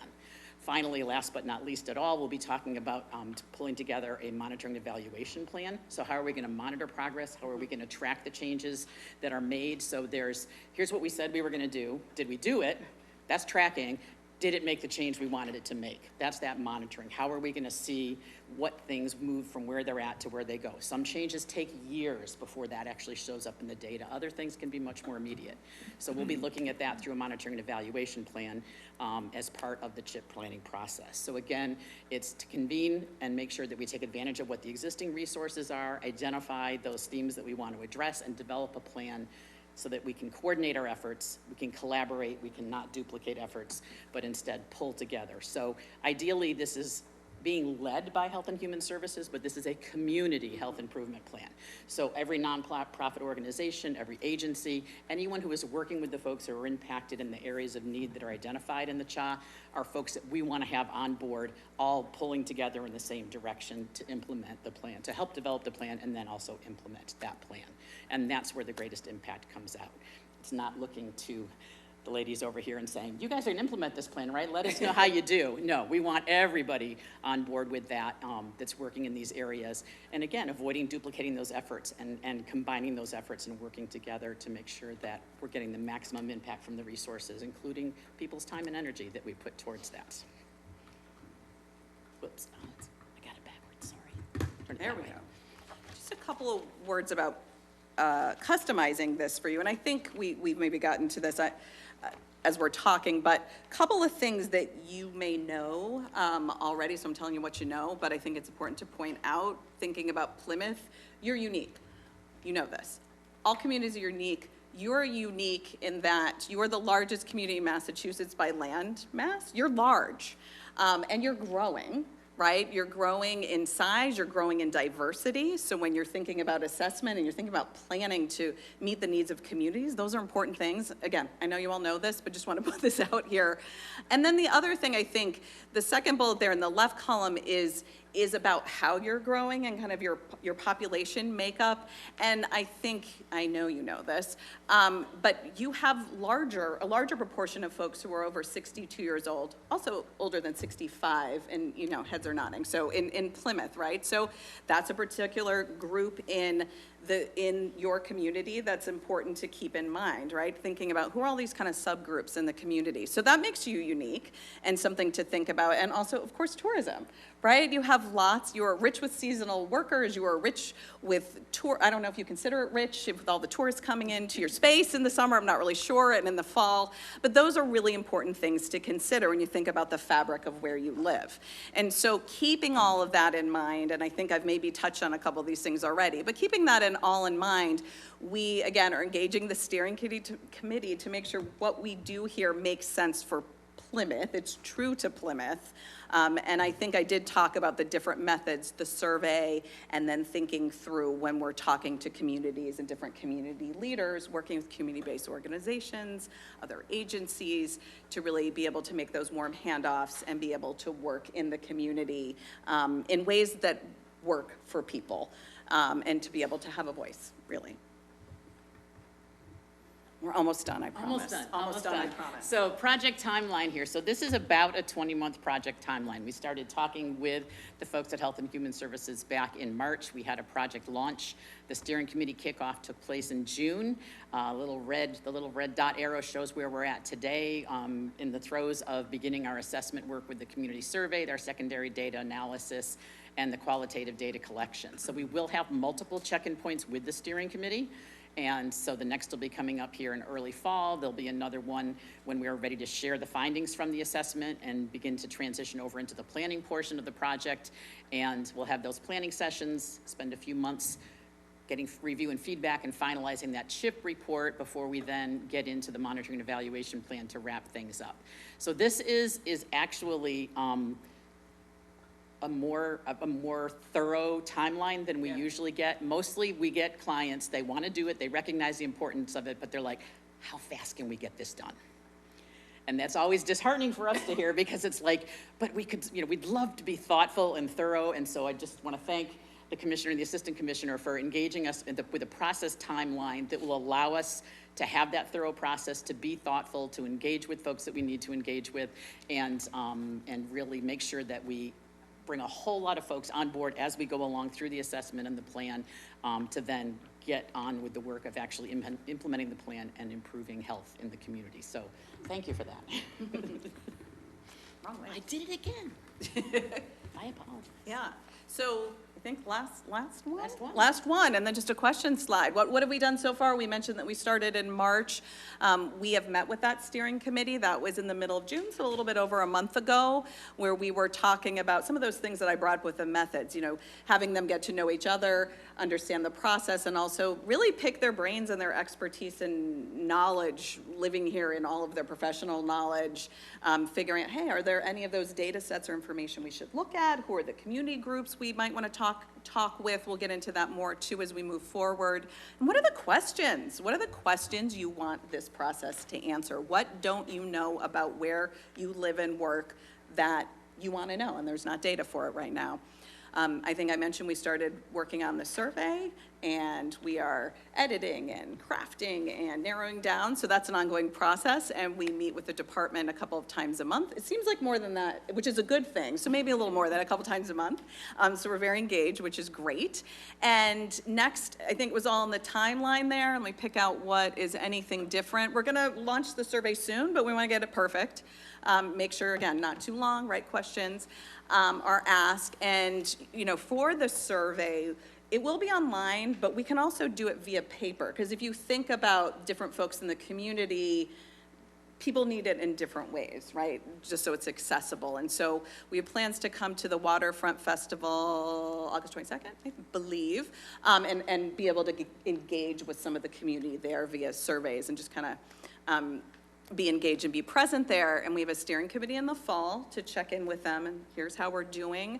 The survey can be left open for quite some time. Important to say, because as we monitor who's taking it, then we may say, oh, well, we don't have a voice from, we don't have a voice from seasonal workers. So do we want to keep it open longer? How can we collect information from this group in a way that's comfortable and safe? So we haven't heard enough from folks who are retired here. So those kind of things, so we can monitor that. And then we'll start that qualitative piece in the fall, reaching out and actually talking with individuals and community leaders. And yeah, so we're off and we're in the thick of it. And we've also been, I think, tried to be thoughtful in the summer. We're like, you're all really busy all the time, but busy in the summer here. So we will wait until we get closer to the fall to really start engaging the community. So that's us, and that's the process. Thank you. And questions? Okay, Mr. Golden. Thank you, Mr. Chair. Thank you for the presentation. Sure. I previously sat on the Board of Health, so I'm keenly interested in seeing what the findings are, especially of the CHA. Between the CHA and the CHIP, will you be coming back to us to share some of your findings? That's a yes. That is a yes. We will be coming back. Excellent. Happy to. I look forward to it. Yeah. Ms. Iaquinto? Yeah, thank you very much. This is so exciting. Whenever there's data involved, I get very excited. So I did have a couple of questions just to clarify exactly what you'll be measuring, because I think when a lot of people hear health assessment, they think, incidences of disease in the community, and are you going to be asking me what my blood pressure is? Can you just give us some examples of the kinds of things that you'll be measuring? Yeah, thank you so much. That's a great question. So probably won't get down to blood pressure. So a lot of that secondary data that I already talked about, a lot of that already exists, right? Hospitalizations and the really kind of clinical things, which are important, right? Those are important. A lot of the types of questions that we're looking at for the survey right now, and like I said, it's not set yet, which is a good thing, which I want to say, it's not set yet. So if you have questions, I mean, ask, and we can think about engaging and adding questions. So for the survey in particular, questions around housing stability, housing affordability, questions around mental health, not particularly clinical, but some of those where, those data may exist at the state or they may exist clinically, but you can't get it down to the Plymouth level, which happens in all states. It's not just Massachusetts, it's not just you, that a lot of the state data don't get parsed enough down to the level you want. I mean, depending on the numbers that we get from the survey in particular, that we may be able to look at, we're asking village. If the numbers are too small in some villages, we won't be able to do that. But so those kind of social determinants, quality of life kinds of things, I think we're thinking about kind of a suicide question, because I know that's a topic, but a lot of those behavioral health kinds of things, and connection to resource kinds of questions, where there are questions and information that I can say, having done this for a long time, they're hard to come by a whole bunch of data that gives you a good sense about your community. Does that help? You may. Yeah. Just one more follow-up question. Oh, yeah. Do you guys, since you do this work across the country, Yeah. do you have some sort of a normative database that that we'll be able to compare ourselves to? Or That's a good question. do you do any of that benchmarking kind of activity as part of this process? So in terms of internal databases, we do keep track of communities, what priorities they select. Oh, I'm sorry, up to the mic. We do keep track of, for all of the CHIPs that we do, what priorities are selected, what goals and objectives folks go after, and for clients that re-engage us, we get to see how successful they were or were not in those. In terms of the actual data sets, much of it is already out there and collected. Right, so I think it's an excellent question. So I think when we think about those data we collect, particularly the quantitative data that would be in the survey and secondary data that exist, we want to be really thoughtful about, and we try to use measures and find measures that exist where they already exist, the state already collects it, maybe, if you can get yourself down to Plymouth level, depends. But things that you do have at your town level, again, we won't reinvent the wheel, but we make sure that we use some standardized measures so you can pull them, assuming they're around in the future, you can pull them in the future. For our survey, exact same thing. We don't keep a big database, but we use some standardized measures so you can compare yourself other places in the country. And then the other thing is, I think I mentioned in passing, a baseline when you're thinking about this. So for things you really want to know and you can't find those data anywhere else, ask that question now, and then thinking about resources and your plan.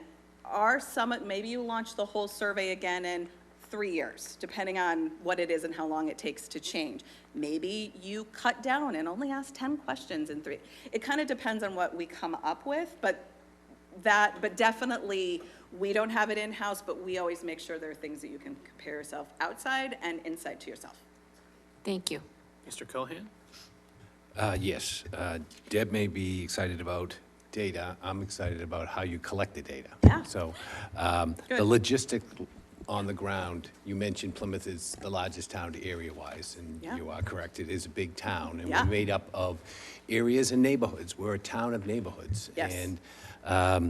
And I think that your outreach might want to evaluate that process. I know that the staff is understanding of this, and they're probably guiding you on it, the importance of the outreach to collect this data, that we should be looking at different parts of Plymouth, from North Plymouth to West Plymouth to downtown Plymouth to Manamet to Cedarville to Chiltonville to the Pine Hills to Red Brook, into the Buttermilk Bay area.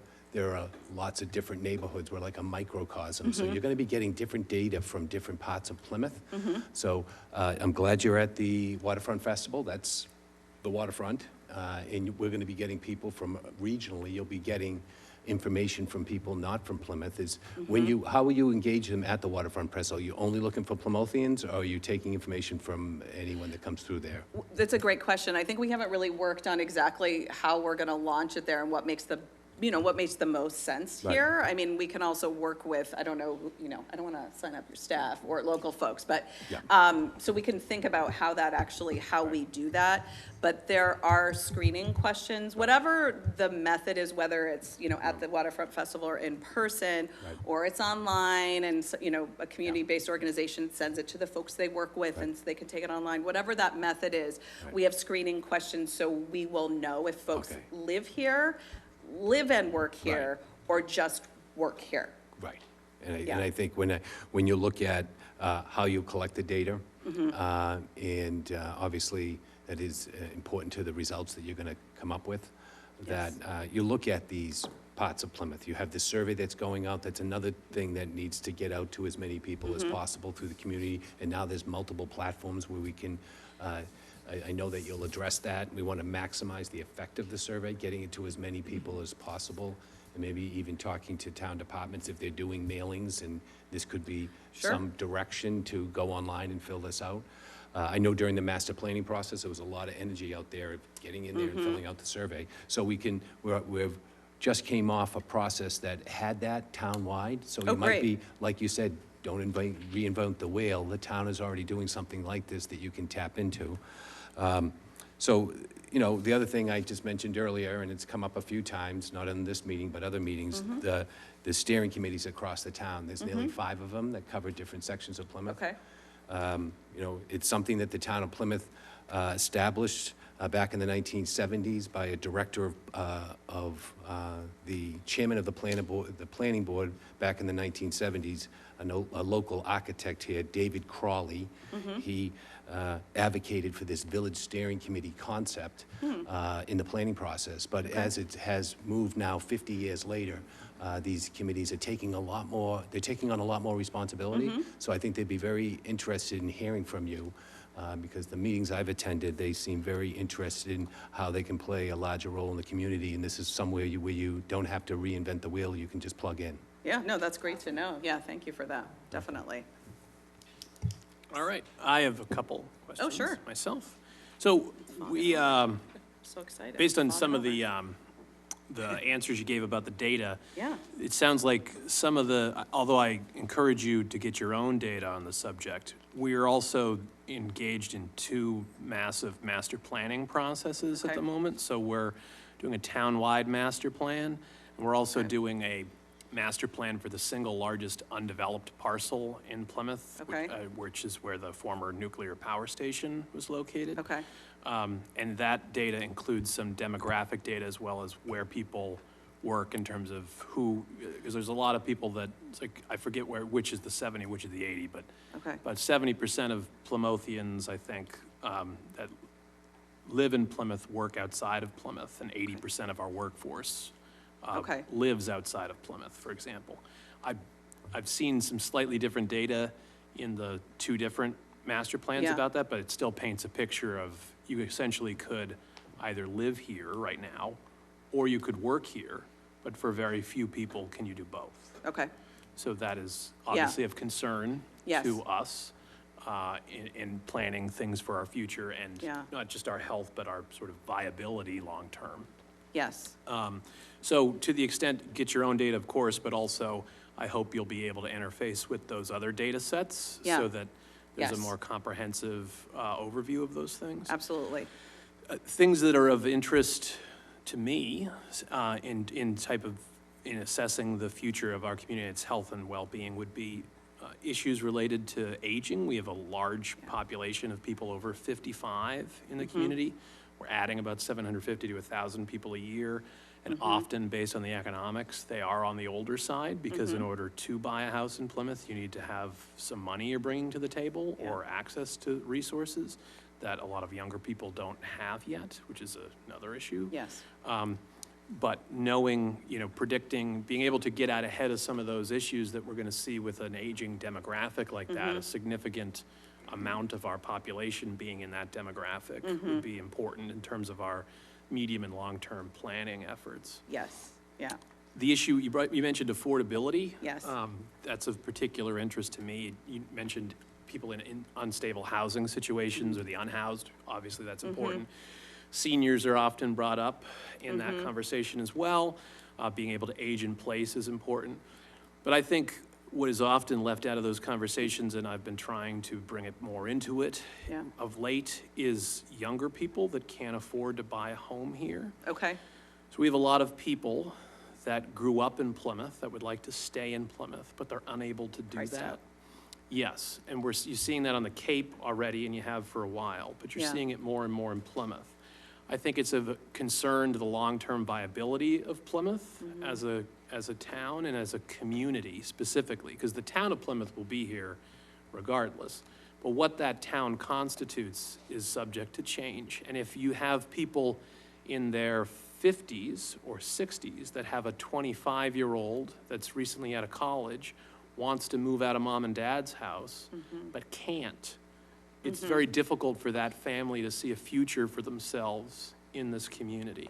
right.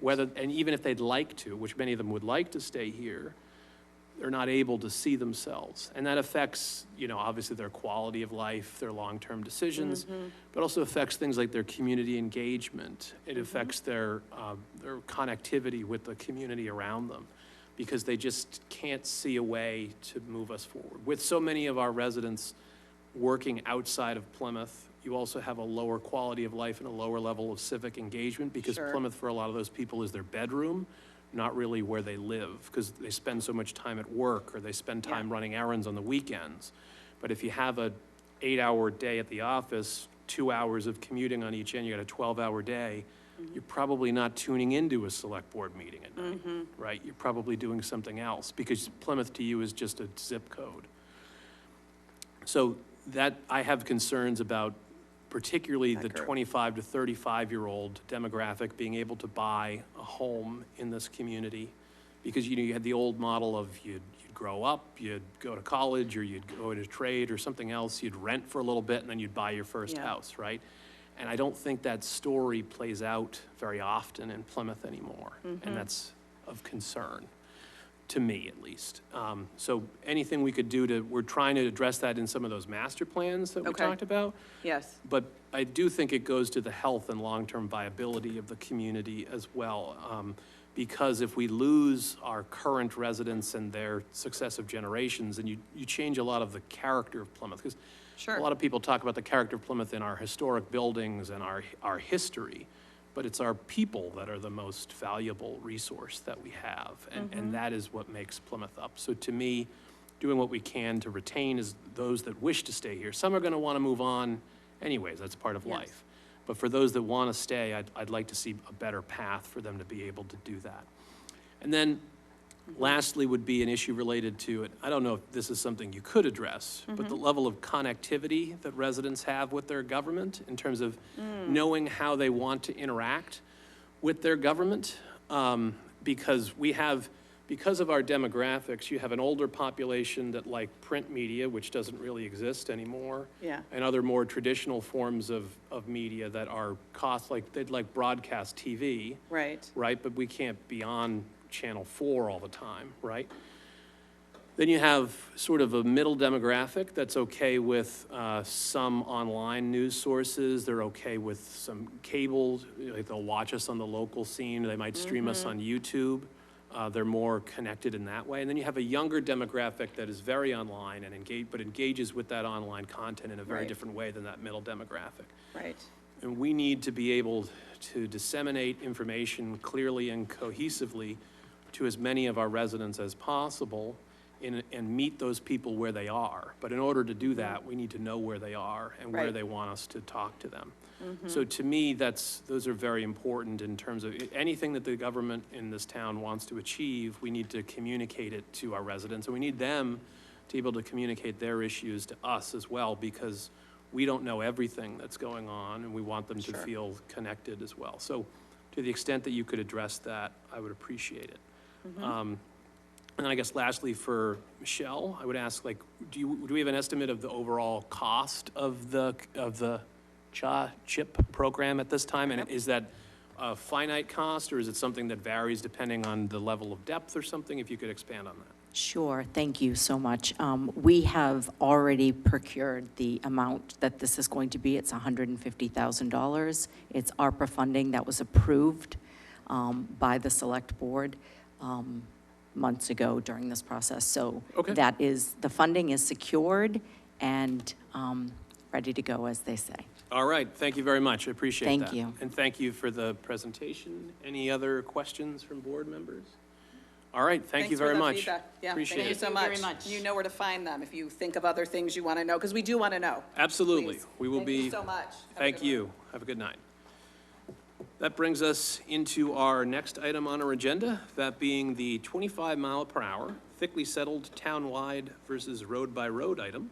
We are joined once again by Director of Public Works, Bill Coyle. Okay, good evening again, Bill Coyle, DPW Director, Mr. Chairman, members of the board.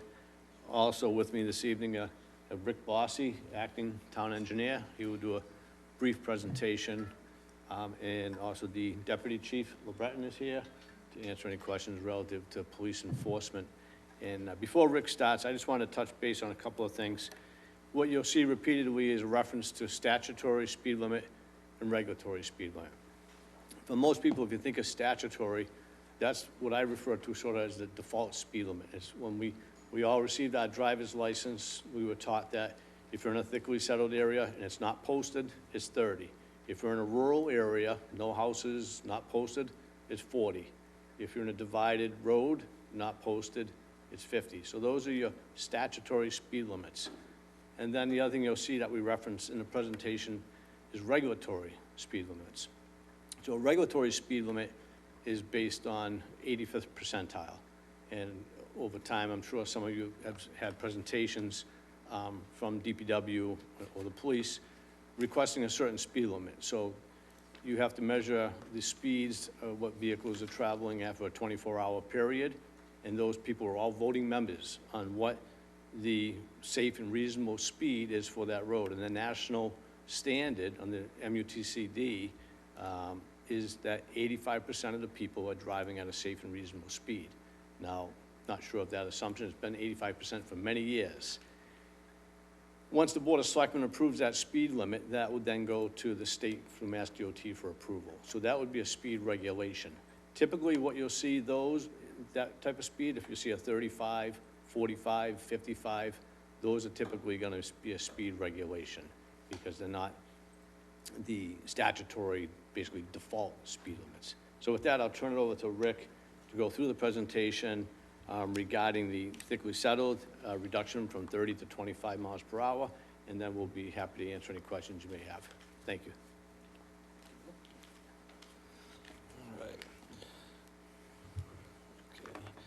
Good evening, Chair, members of the board, members of the public. My name is Richard Bossy. I'm the acting town engineer. I'm here tonight to present to the board the proposal to enact a town-wide statutory speed limit reduction for thickly settled roadways and business districts within the town of Plymouth from 30 miles per hour to 25 miles per hour. To elaborate on what Bill just discussed with regulatory and statutory speeds, regulatory speed limits, which are posted with typical black and white speed limit signs.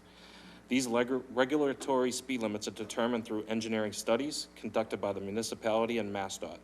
The studies involve analysis of existing traffic conditions, speeds which vehicles are traveling, accident data, and roadway characteristics, with the overall goal to establish a speed limit that are both safe and reflective of the actual speeds at which motorists typically travel. Statutory speed limits are primarily determined by the type of road and its location within a specific limits set by state legislature. They act as default speed limits, as Bill noted, established by law. These speed limits apply even without posted signage. As noted in Mass General Law, no person operating a mass motor vehicle on any way shall run it at a rate of speed greater than is reasonable and proper, having regard to traffic and the use of the way and safety of all the public.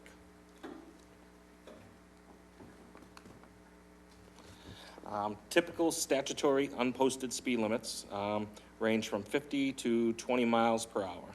As Bill noted, 50 miles an hour on divided highways, 40 miles per hour outside of thickly settled areas, 30 miles per hour currently in thickly settled areas and business districts, and 20 miles per hour in school and safety zones.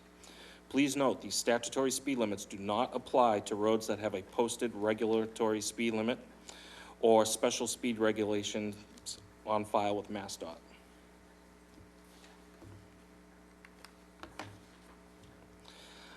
Thickly settled areas are defined as roadway areas where houses are spaced an average of 200 feet apart or less for a minimum distance of a quarter mile. Business districts are defined as a roadway devoted to businesses that are closely situated. In 2016, state legislation was passed allowing towns and cities the option to implement a reduced speed limit of 25 miles an hour in thickly settled areas or business districts on a town-wide basis or a street-by-street basis. In 2022, Plymouth's Fall Town Meeting approved Article 15 to accept the provisions of Mass General Law, Chapter 90, Section 17C, in the interest of public safety, and voted to apply it on any way that is not a state highway. Reducing vehicle speed is crucial for safety. In essence, slower speeds mean more time to react, shorter stopping distances, and a reduced likelihood of severe injuries or fatalities, particularly for pedestrians and cyclists.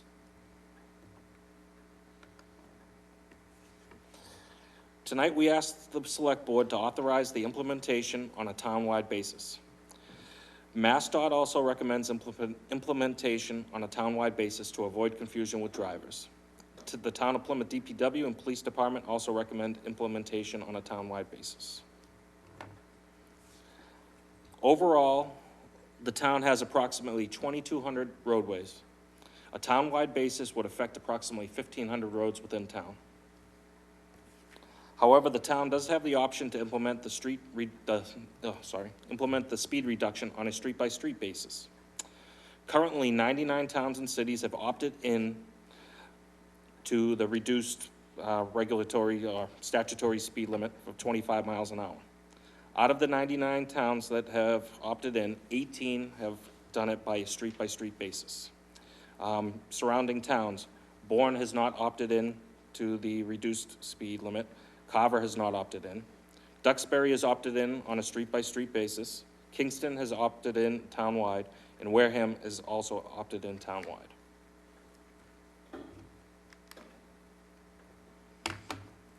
If we do get a vote tonight for implementation townwide, the first order would be Engineering Division would create a map showing the existing regulatory speed limits and also the statutory speed limits, so they're easily defined and correct. Because there's going to be a lot of roadways, say Long Pond Road, where you get sections and stretches of houses, and then it opens up to where you get out of a thickly settled area. So we got to do our due diligence and check everything.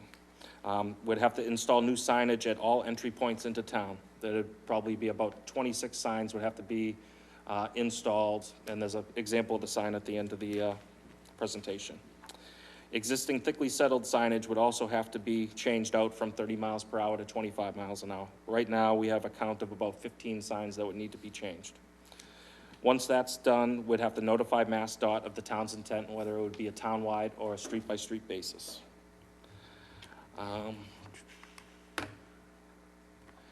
The town and police department would conduct a public information campaign to make sure motorists are aware of the change prior to the initiation of enforcement.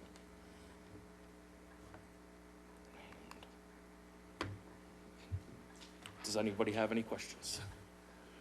Questions from board members? Ms. Iaquinto? Yeah, so thank you very much for this presentation. You actually answered a couple of the questions that I had noted before the meeting began.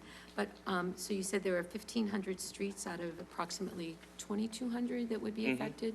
So in the areas of those streets that would be affected, those are all currently at 30 miles per hour? Correct. And they would just be going to 25. 25 miles? So we wouldn't be taking something from 50 to 25? No, or- anything that has a posted speed limit with, a typical black and white speed limit that's established, this does not change that.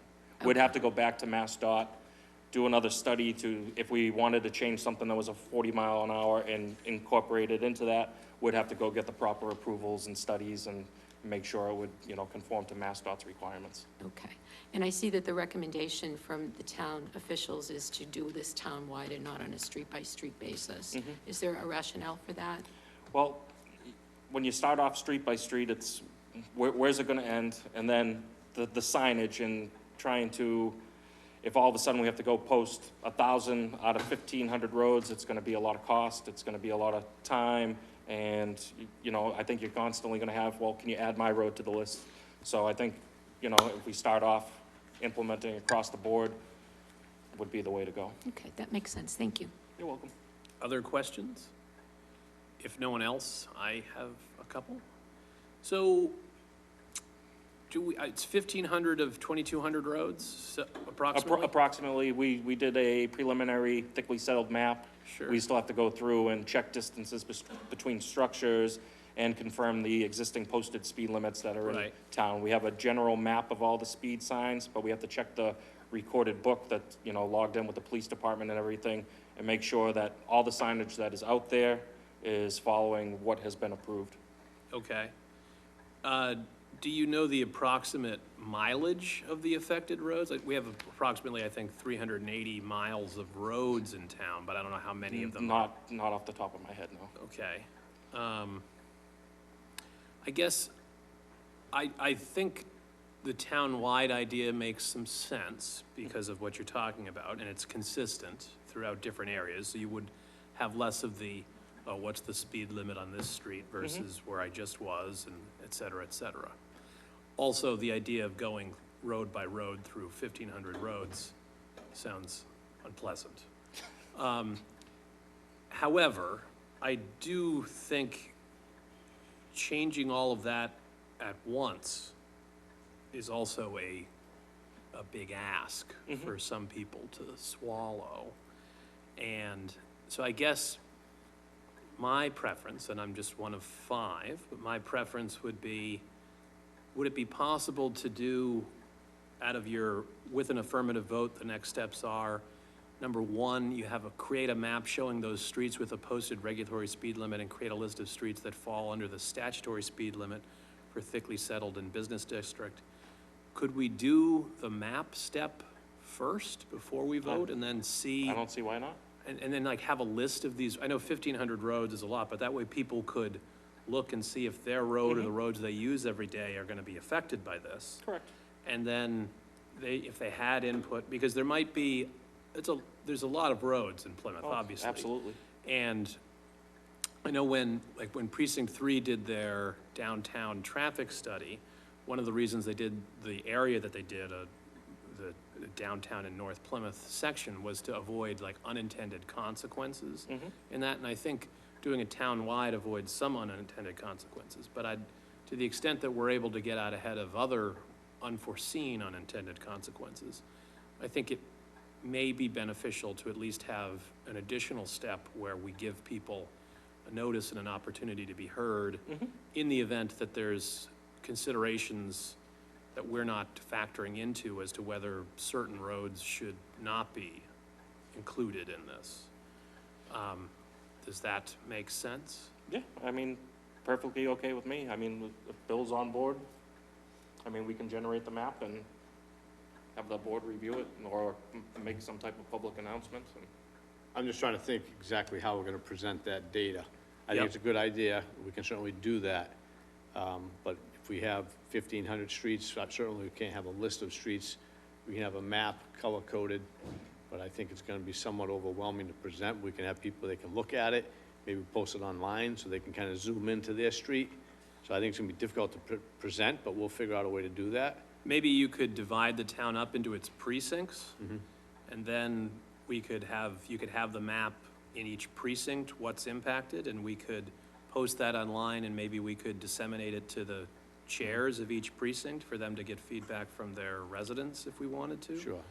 It's a 5-mile-per-hour reduction, so Right. I don't know that people are gonna come at us with pitchforks, but there may be some things that I'm not anticipating, that I know when this was presented to town meeting in the past, in 2022, there was conversation about, a public hearing, and there'd be an opportunity for input, and obviously this is a public hearing, but I think it may be beneficial to have it be a two-step process rather than a one and done. Sure, no, I agree, and I think it's gonna take a little bit of time, because we have to look at, and I know that Rick was gonna do this anyhow, It's just that maybe what's gonna happen is we'll do this now and not after the fact. Yes. So it'll be, because the thing that we have to look at is any speed regulation that was approved by the select board that went to MassDOT and was approved, and say that's 30, that would stay at 30. Because to get that, to change that, you would Yes. have to go back to the state to change it. Yes. So one of the exercises that Rick's gonna have to go through is every speed regulation that's been passed, go each one of them and look at it, and that's gonna stay 30. So we can work on that. I know it's gonna take Rick some time, because he's juggling a lot of things, but we'll bring that Right. back to the board, present that, and get that information online as well. That would be my personal preference, but my colleagues may feel differently, but I appreciate the ability to do that if that is the wish of the board. Certainly. Thank you. Any other questions or comments? Ms. Iaquinto? Yeah, I feel like that would help us make a more informed decision. But I'm getting a sense that there's really no sense of urgency around this. Only as urgent as the residents want to Okay. have it enacted. I mean, Okay. it's been, it started in 2016, town meeting in 2022, so there's definitely been some space between, when it was presented to the, members of the town and town meeting that, to give them an update now with a map and who's going to be affected is a good idea. Okay, so we're not exacerbating any public safety concern by delaying a vote. I mean, it's only as good as people that are following the signage. So, Okay, thank you. you're welcome. Mr. Golden? Thank you, Mr. Chair. Thank you, folks, for the presentation tonight. I would agree. I think if we were able to see the direct impact that this would have, it would help us to make the decision. So I'd agree with my colleagues that I'd like to see that. Absolutely. We'll start working on it, and once we get something, ready to, present and post, we can let you know and set up a meeting and go from there. Okay. Any other, Mr. Cohan? Again, thank you very much, Rick and Bill. And it's important that you note that in 2022, we started this process. Obviously, we want to compile this information and provide it to the residents so they'll know in advance. But also, as the chairman has pointed out and the other board members, I think this would be very helpful for us and the residents to see the areas which will be impacted before we make the final call to move forward. Just one other question. When we do move forward, the signage, how will that be? You're going to have to go out and do a lot of signage work. So I believe there's about 26 signs like that have to be posted at all entrances to town. So 26. on and off the off ramps from the highway, So- South Meadow Road at Carver, Heron Pond Road down in Yeah. Bourne, 3A coming in and out of Kingston. If you go into Kingston, you'll see one of these signs posted as soon as you pass, Yep. Portage Park and enter into Kingston there. Yeah. So there's about 26 signs there. I believe there's another 15 to 16 existing posted thickly settled signs that have 30 miles per hour. Those would have to get changed to 25. And then whether or not we can implement or put, entering a thickly settled area sign. So it kind of gives people a heads up, you're getting into a heavily residential area, Right. Watch the gas pedal. So you've already made this analysis of how many signs you're going to have to We put have up, how many signs you're going to have to change, so you're on top of that. So I put together a map just kind Yeah. of depicting the town entrance signs. Yep. We had a consultant, I think Beta Engineers, that put together a sign inventory map for us. Oh, good. And granted, it's a draft one. We still have to go through all the speed regulations that are on file. Oh, good. Confirm that nobody just went out and placed a sign, Yeah. that everything follows those regulations, and then we can define the rest of the thickly settled areas. So definitely gonna be some legwork and paperwork to go through, but I want it to be right, and so don't the, police department and everybody else, so when they enforce something, they know they're standing on something solid. Right, we put everybody on proper notice. Okay, great, thank you very much. Mr. Quintal? I have one for Captain LeBreton. Or Deputy Chief, I apologize for the new title, that's right. We hear about moving the signs, and the town's good for having laws. Enforcement is gonna fall in your category. Being short the number of officers we have already, how much actual time are we gonna seriously be able to put into this, even if it is implemented across the town? Yeah, it's a reasonable question for the record. Jamie LeBreton, Deputy Chief of Police. So the staffing level is what it is. Hopefully, it's on the rise here shortly. Really, nothing changes for us, except the fine amount that we would impose on drivers. The slide did indicate that the police department would undertake some education. You know, anytime there's a change in the law or regulation, before we go out and start to issue citations or you know, act on the law, we'll go out and engage the community. If we stop drivers for an infraction, first step is to educate for a period of time so that they understand that the speed limit changed. You know, time frame, it could be up to 90 days, you know, 2 or 3 months, you know, of education, and then we'll make the decision that, okay, now we're gonna enforce and issue citations. So, you know, the staffing level is a moving target, so, you know, it's, traffic issues in this town are an important issue to address. Our officers are out there every single day doing that, but obviously, that's all impacted by how many officers we have on the street and what the call volume is, so.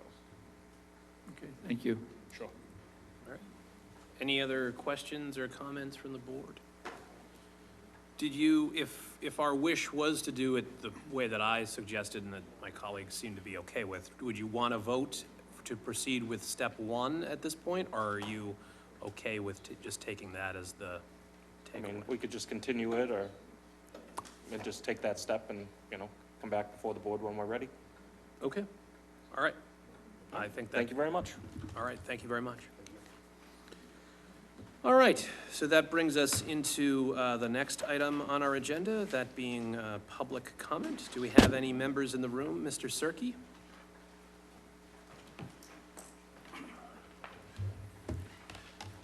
Thank you, Mr. Chairman. Members of the board, Rich Cirque. Is your mic on?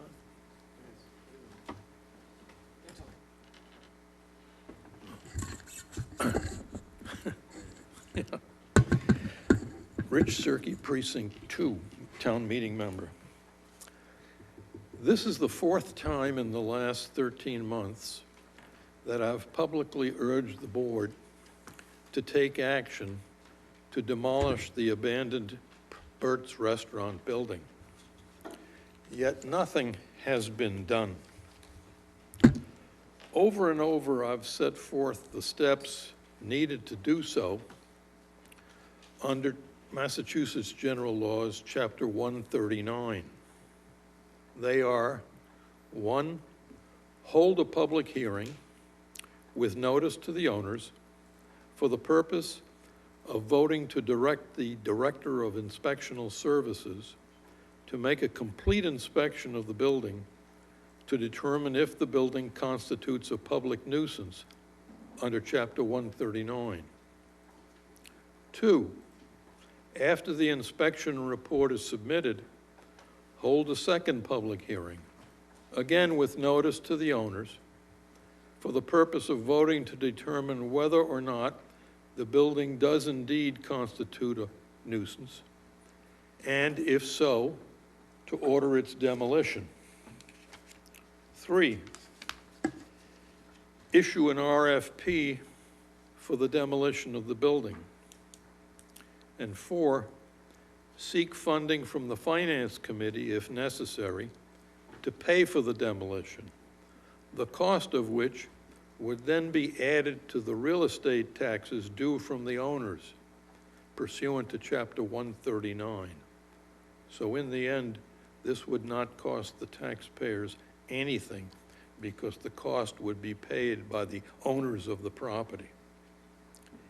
It's not necessary to enact a demolition bylaw to accomplish this because state law already authorizes it. Now, we've been told for years that a project is in the works for this site by a proposed buyer. That buyer will undoubtedly need approval from the zoning board. And the first argument he will make to the zoning board will be that approval of his project will start with the removal of this eyesore. It's time to decouple the demolition of the existing building from approval of a new building.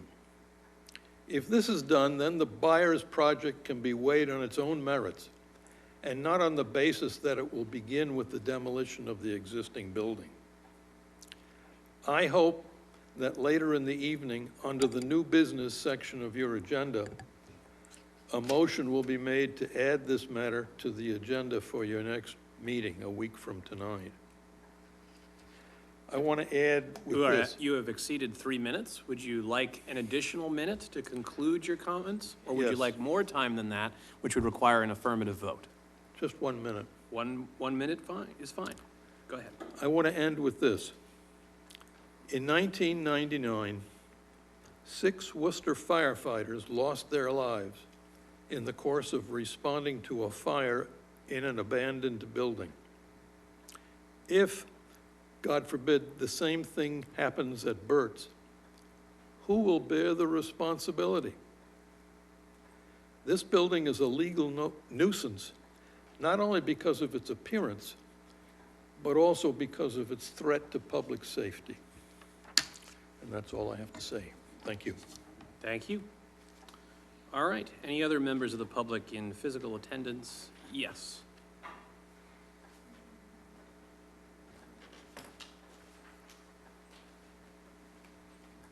It's on. Good evening. My name is Kate Brown, and I am a resident in Precinct 1. I just wanted to suggest, in addition to Bill Cohen's suggestion, that we make the census document look a little bit more official. I also want to recommend that we look at it for readability for persons who need accommodations, especially when we see data statistics that a segment of our population, nearly 30%, is over 62 or 65. Lots of vision impairment in that segment of the population. So the other suggestion I have is that most persons in need of accommodations, not just vision, but others, use helpers, and there's no place on that form for them to designate a helper to help them respond to it. I mean, we obviously have a very significant problem of, the inactive voters in this town.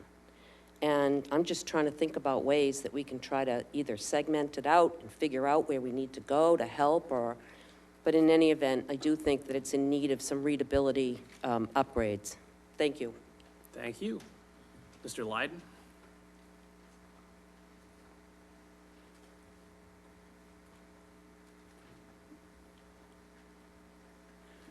Steve Lyden, I got a phone call today from the Plymouth Independent questioning me about the trip to Japan.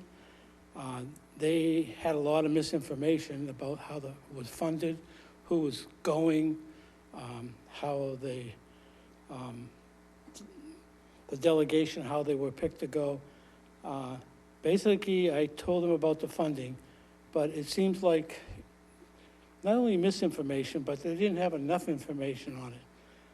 I think that this trip to Japan and the sistership relation should be more publicized and more open to the public. That was my first statement. My second one, I have to tell you that I'm very upset and I'm very angry with the Plymouth Housing Authority. About 5 or 6 years ago, a great man named Ken Bukes got this community outraged that the people at the Housing Authority could not have air conditioners. And we finally got air conditioners put in, and then finally they decided to cut holes in the walls and put permanent air conditioners in. While we were doing this, Connie DeLeo from the senior center called us up and said, there's a senior woman down in Castle Court who's really suffering with the heat. So Kenny and I went down, we saw the situation, we got air conditioners, we put it out to the public. I'll tell you, the residents, the businessmen were fantastic. 50 air conditioners were donated. And then one day after their shift, their midnight shift, the police showed up with donuts and coffee, and they started installing them. Not only that, the fire department, Brewster Ambulance come down with 3 ambulances, and they started putting air conditioners in, residents, union officials. I called the Housing Authority, and they told me no, because I went down the other day, and there's very few air conditioners left. They told me, no, they're not gonna replace them. If somebody wants one, they can go buy one and have it professionally installed. These people are on fixed income. The heat index is gonna be 100 degrees. Those apartments are about 100 degrees. Most of the people in there are senior and elderly. So heat exhaustion is something that probably could very well likely happen. And, you know, it's not in their budget, but we did spend a lot of money to refurbish the Oak Street School for 3 apartments.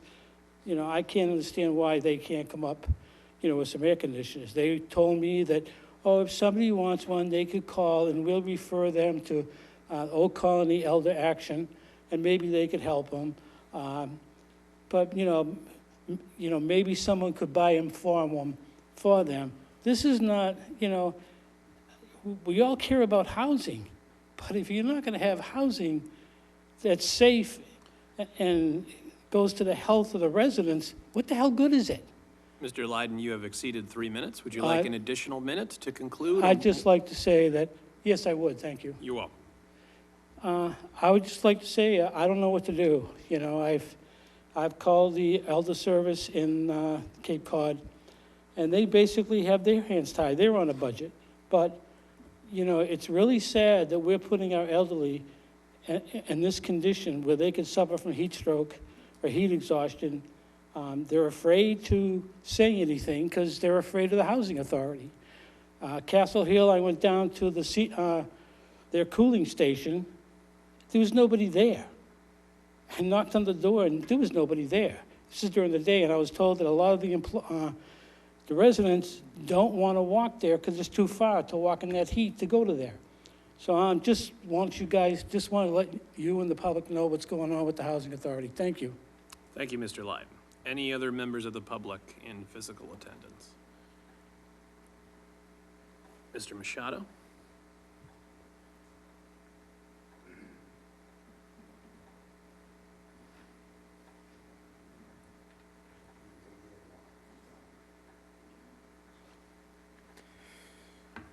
Good evening, Butch Machado. I guess I was here a few weeks ago, and perhaps some of you might have felt I might have been over-aggressive. And, well, you know, that's the way it is when it involves the health and safety of my members, other union members, and the public. But, you know, it's been quite an education process because we're dealing with a company, I believe, out of New Jersey, with some of our samples. And if you remember correctly, the old MBO building, when we purchased that, I remember it, the vote got overturned. It got denied on a Saturday and overturned on a Monday. It was the time that Hollywood Studios was coming to town. I don't have to say no more. But that being said, I remember it was a dusty mess, and of course, being a sweeper operator, me and Eddie Bent was sent in there daily to clean it up. Then Jimmy Ward and me, because Jimmy took Eddie's position, and then all of a sudden in 2016, we were told to never sweep in there again. No reason given. It was either 15 or 16, just told not to sweep. So in talking with our discussion with our lab down in New Jersey, I think it is, they told us, well, that's not possible for crystalline silica to be out of the air when it was a concrete manufacturing outfit. They said, what type of machine was used? You see, when you do these clean air tests, there's only one machine that tests for crystalline silica, and it's real actual amount. Other machinery will pick it up if there's an excessive amount, but there's only one machine. It's called a parallel particle impactor. So, you know, where some people are upset, I spoke with my E-board and with the union, and we're willing to take on the cost to bring this type of machine in to test the air over at the MBO building, and I'm going to give you a chance to redeem yourself and prove that I was wrong when I said that the town and its administrators don't care about the health and safety of my DPW employees and everyone else. So I'd like, where you're the custodians of the town property, I would like you to vote to allow us to bring this machine in to test the air quality. It's crystalline silica. We've had members that have retired from the water department that have died of cancer. We have members still in there complaining of breathing problems and everything, and people say they're crybabies and stuff.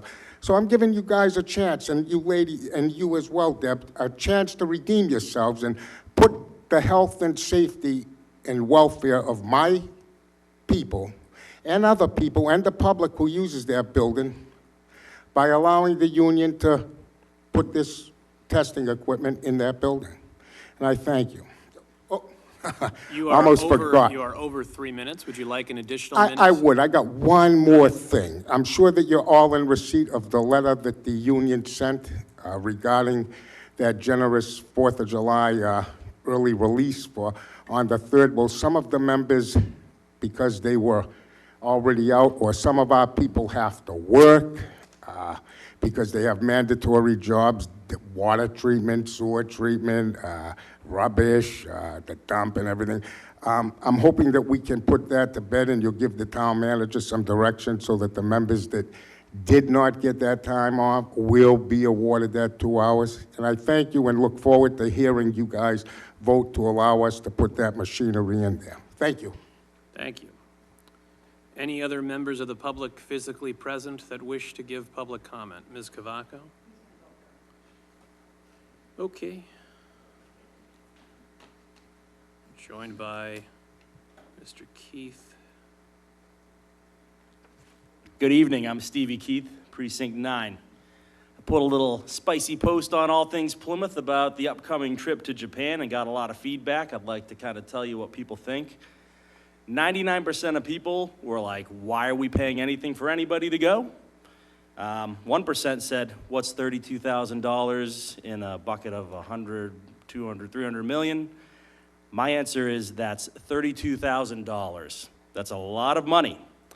My questions are these. What's the total cost of the trip?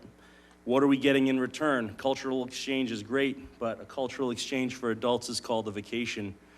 I have experience taking VIPs around different countries, such as Ukraine, when I worked for the Army at the embassy over there. And I can tell you, we had very packed schedules, and nothing was accomplished. Are there strategic partnerships, economic exchange, or education outcomes we can see? Will the public receive a formal report or a debrief when the delegates return? How are the delegates selected? I saw a pretty good list there.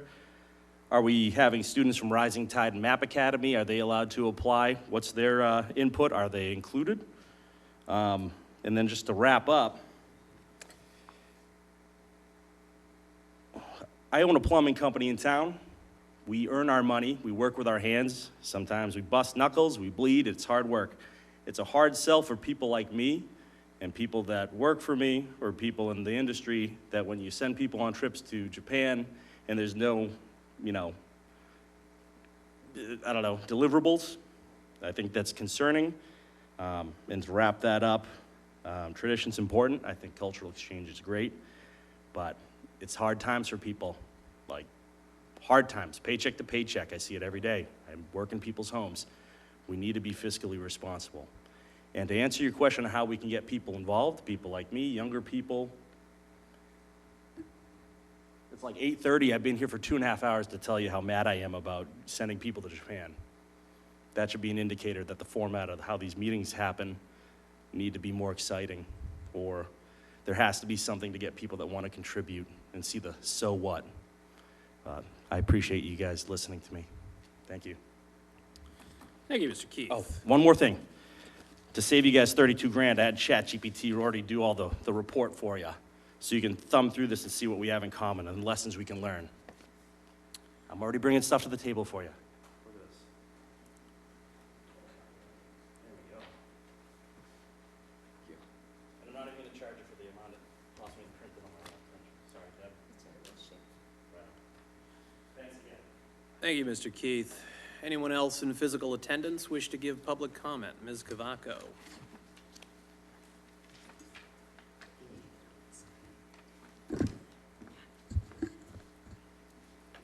It's actually Mrs. Cavaco, but, Mr. Keith, I never had met him before, but we certainly were engaged on social media with what's going on with Japan. One of the issues that I have is that the way I don't have an issue that the committee voted for a certain amount of people, but I do have an issue with the chairman going and inviting the people that he thought was good instead of bringing that back to the committee.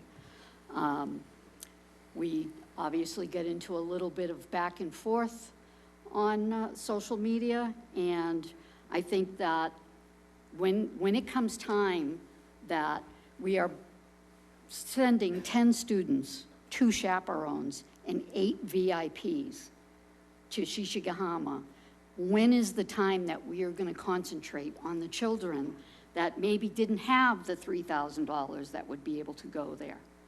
So I think we're going down the wrong path. I've said it, I said it on social media, I'll say it now. I think it's a junket. I don't appreciate it, and I think if you talk to some parents that can't afford this trip, they would much rather have their children going or reducing the cost to their children than 8 VIPs or 10 VIPs going. I think it's ridiculous. One of the things, as a previous selectman, when Shishigahama was a topic, we had an open forum. We had meetings. We had an open meeting to discuss everything that's going on and who was going and what was doing and everything. I don't see that. 2 months ago, we brought this up. I brought this up 2 months ago. 2 months ago, you had several people here bringing up about these on-the-road select board meetings. Still yet to see that on an agenda. Like, what exactly is happening here? Are you just listening to people or barely listening to people and then there's no action? You and I, Kevin, had quite a bit of interchange back and forth. And actually, I find your text messages to be somewhat threatening. I mean, oh, I have friends everywhere? Well, guess what? So do I. And that shouldn't have been what your comment was back to me. You should have done what your board said. You should have done what you should have done as a selectman, and you should concentrate on the kids that can't afford this kind of trip. That's an opportunity that they will never have again. Thank you, Ms. Kavaka. Any other members of the public? Mr. Weber.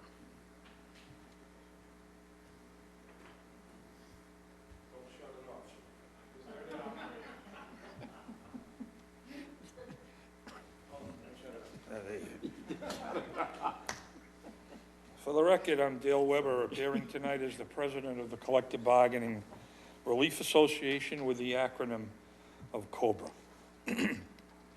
The way your meetings are docketed, public comment is ahead of the town manager's report, which in my opinion is backward and leads the public to come into a following meeting if they have any comment on what was said. But it is what it is, and I'm simply here tonight to listen to the town manager's report, and as it has been stated by you, Mr. Chairman, that it would contain an update on Memorial Hall, an update that we have never gotten as frontline employees. I'm anticipating that update would be relative to the town's sampling results as to the presence of crystalline silica or any other hazardous contaminants and the status of the samples the town has reported to the Plymouth Independent, but has not shared with those boots on the ground in Cobra, or those impacted by the callous actions of the contractor that used a leaf blower to clean up after a very large cement wall demolition project behind the stage at Memorial Hall, thereby covering virtually every surface of the hall from top to bottom with a thick layer of the demolished material disturbed after 100 years of encapsulation. When I requested of the town manager and the assistant town manager the results of what I read in the Plymouth Independent, I got a reply, not from these gentlemen, but from the town's FOIA direct email of the archivist/records access officer, that I would receive an estimate of how much it would cost me to get that information, and that I would receive that estimate within 10 business days. So I will now take my seat, as I'm very interested in hearing of the transparency and openness we hear so much about, and the disclosure of the people's business from this administration. Thank you. Thank you, Mr. Weber. Any other members of the public in physical attendance? Mr. Everett Malaguti.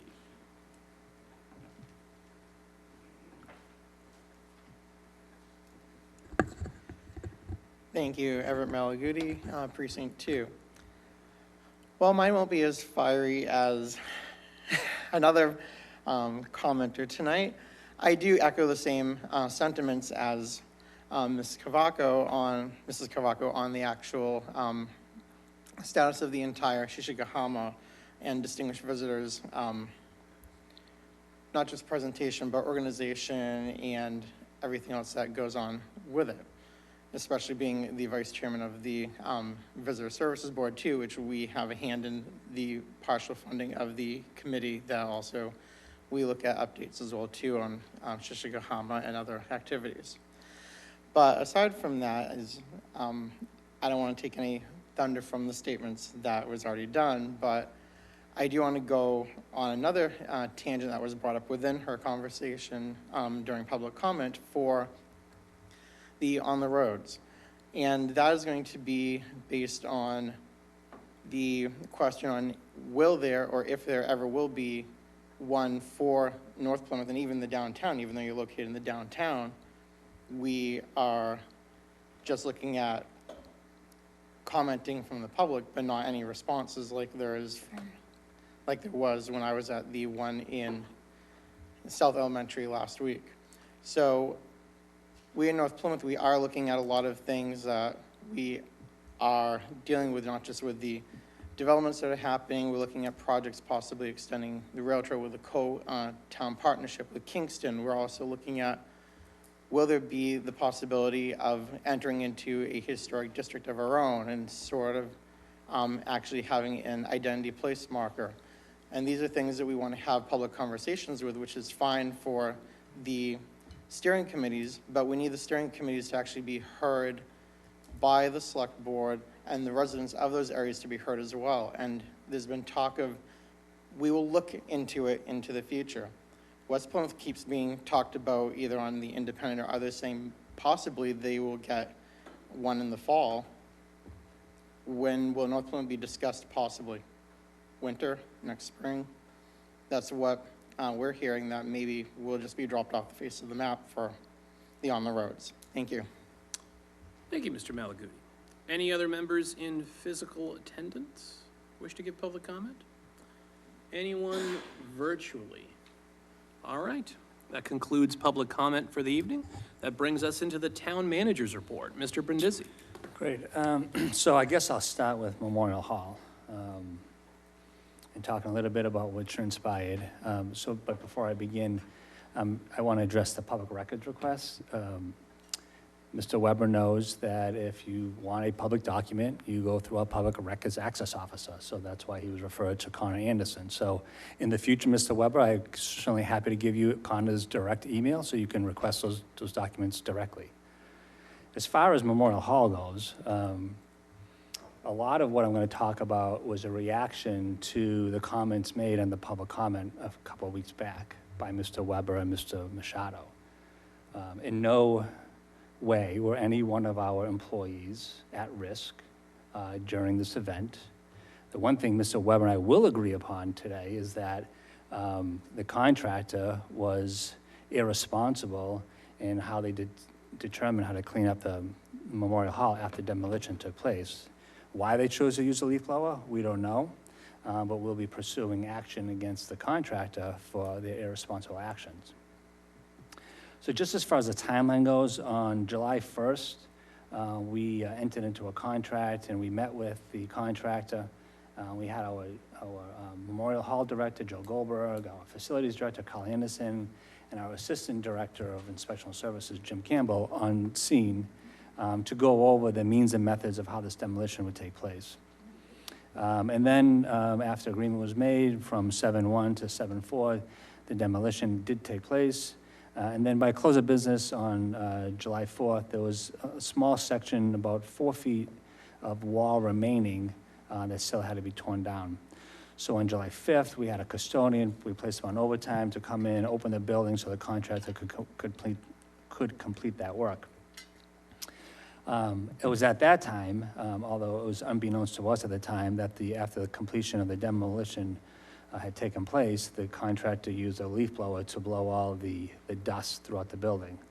And I don't think it's it will not be a shock to anybody in this room that knows anything about the types of construction in a building as old as Memorial Hall, that silica will be in the materials. So I don't know if they've received your test results yet, but I can guarantee you'll find silica in the test results. I've talked to folks from Clean Harbors, I've talked to folks from the Owl Lab, and they all confirm that silica is in buildings the age of Memorial Hall. It's in the brick, it's in the mortar, it's in the concrete that's used in the construction of those types of buildings. So there's no shock that there's silica on the beach when you go to the beach. Silica's in the sand. Silica's everywhere, especially in coastal communities. The question is, are individuals exposed to harmful levels? The OSHA has an 8-hour time-weighted average. None of our employees were exposed for 8 hours. So we did not exceed any OSHA time-weighted average. I believe it's 50 cubic liters. But anyways, so getting back to the timeline, so on 7/5, we noticed that there was dust strewn throughout the main floor and throughout the seats of the main auditorium.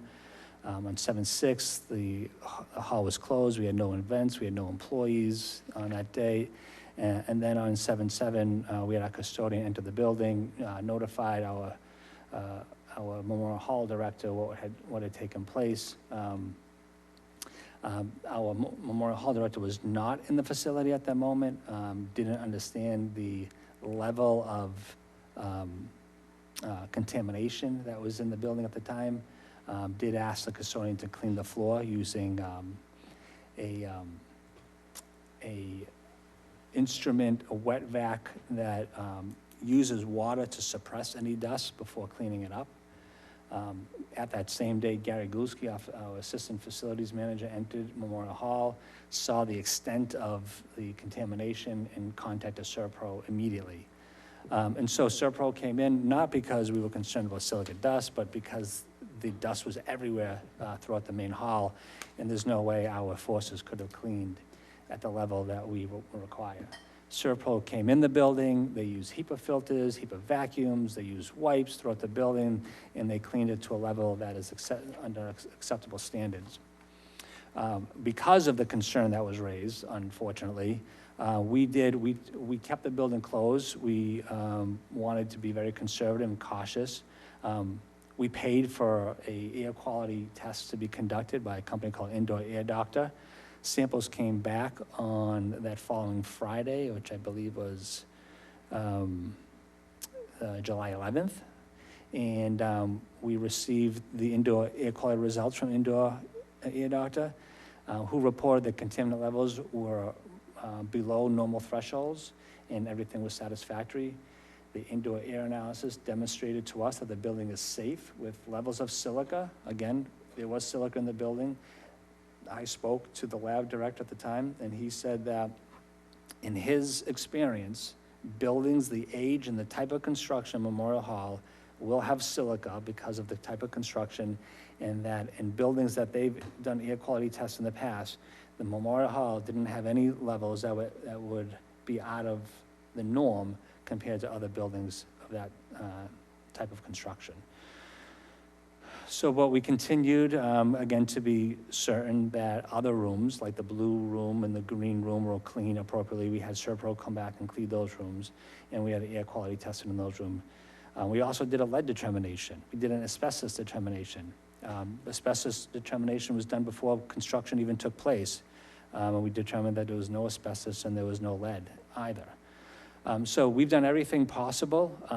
Unfortunately, again, we wish the contractor didn't use a leaf blower to disperse the construction debris, but we did everything that we thought was appropriate by calling in Serpro to clean it, using HEPA filters to demonstrate to the community that the building is safe We reopened the building last Friday. We had two events, one on Friday and one on Saturday. We haven't had any other reported issues to this time. We're happy to share those results with anybody who was interested in looking at those air quality results. We did surface samples as well that, again, came back all within normal levels. So we have made the determination that the building is safe and that there has been no hazardous exposure to an individual or any one of our employees. I can say, though, that Mr. Janeo, to my left, probably spends half his work week sitting in the same room with those two gentlemen on various matters. So why we have to have this conversation on a Tuesday night when we spend probably 20 hours a week with each other is unbeknownst to me. If there was ever a concern about Memorial Hall, the phone call could have been made. We would have addressed it immediately, but unfortunately, this has been politicized by the union, but here we are. So we feel confident that we've done everything in our power to make sure that building is safe. So that's Memorial Hall. I'm going to end my comments today, because I've gone on longer than I expected to go on today, with just thanking Matt Sheridan for the 5 acres of land that he donated to the town over at Tupper Hill. We've gone on record. That land is now possession of the town. And I also want to thank 80 Makepeace for the 2.4 acres of land on Bourne Road that has been donated by 80 Makepeace for the future fire station construction. Pending any questions, that's where I'm going to end tonight. Thank you, Mr. Brindisi. Any questions for Mr. Brindisi by members of the board? All right. Oh, you do? Okay.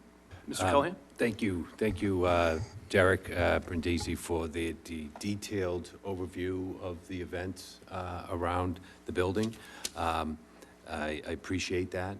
But I think that one of the things that we should try to do that we might think about is kind of a protocol of something like this happens. I know when I came in that night and we spoke, I was unaware that this event happened, and over the years we've had numerous times where air quality in public buildings where employees are have been problematic, and some of those circumstances have not been, the best experience for everyone involved. So thinking about the future, when something like this happens, it'd be great if the select board was notified in advance. And again, my advice is that that to de-escalate or depoliticize, do what we can to reach out to the different representatives of people working in this capacity to inform them of what is going on as soon as we know that information is available. So all of this information you gave to us in the timeline is very, very helpful. It was showing that the staff was acting at the highest level. But at the same time, my advice is looking at where we can improve, and one of the things we could do is probably reach out in advance when we know something like this has happened to engage the parties that we think that would be interested, to let them know this has happened and we're following this protocol to resolve the matter. So I would suggest just reflecting on how best to keep all the parties informed as you move forward handling this as you just outlined. So thank you very much for that update. Thank you, Mr. Cohen. Any other questions for Mr. Brindisi from board members? All right. Hearing and seeing none, we'll go into select board discussion. Any new business from any board members? Mr. Quintal? Got a couple things tonight. I was approached by Officer Tom Kelly, who's doing the Kelly bill. He's actually already filed it with a state delegation. I'm not expecting action tonight, but rather information sharing. And I have one for you, Jade, I'll give you after. Give the table of contents. What it basically is when an officer has a tragic incident, shot on duty or while on duty, PTSD, mental health issues, they get retirement. And the long story short of it, without going into a great detail, is you can only make X amount of dollars when you're in this retirement. This would not cost the community anything. But I feel our support would be great, and they're willing to come in and do a presentation or answer any questions you might have. Like I said, he has already submitted it to the state. And to give you an example, with him, he was retired. He since has gone to a law school, got his degree, he's a lawyer, and now his hands are strapped that he can't make over X amount of dollars. And it's not gonna cost anybody anything, it's just gonna give him the right to support his family, basically. So those are the nuts and bolts of it. I shared it all with you, and glad to work with us, or if we even have to do anything, because we're not sure if this is gonna be a home rule petition yet, or, so this is information stage, but he has reached out. There's 10 communities that have done this. They're gonna be in that little packet I gave you. A couple of the bills, the language, they're pretty similar. And like I say, I believe Michelle Badger has it with Kathy Lenatra. So I just wanted to, he approached me, and I wanted to pass it all to all of you. Thank you. Okay, now we're gonna move on with the county hat. I am your representative, and I do hear the spiciness sometimes. But we at the county on the E-Board voted, months back, I didn't write the date down, to start a water resources management program. And that's gonna be quite involved and lengthy, but basically, I'll give you the short version. 27 communities can come together if interested, buy any chemicals they might need, or any, whatever it is in volume amounts to save money. What caught my eye was, and I missed the road trip last week, but in this plan, communities up to 12,000 population with their fee per year would be $7,500. Over 12,000, which is definitely Plymouth, would be $15,000 a year. With a 5-year buy-in and an opt-out, I believe it's 3 years. And like I said, this is also infancy, but I'm going to give you all a copy of this and look it over. But the good part about this is residents can have their water tested for free. So you heard about that, I believe, last week from residents. So Yes. residents, no matter what part of town you're in, could have their water tested, which falls into, I've been sitting with Michelle Christensen and some homeowners that have ponds, and I don't know whether it's 6 ponds or them ponds, but we've already met a couple times, and I don't have the folder with me tonight, but I think that program could also benefit out of this. So I think we should, I will share you this information. Any questions you got, I have a copy of the MOU. What it will take is 5 communities out of the 27. Once the 5 communities commit, then it's go time. Okay. So my big excitement for this is hearing what happened last week here and there, and, the free water testing.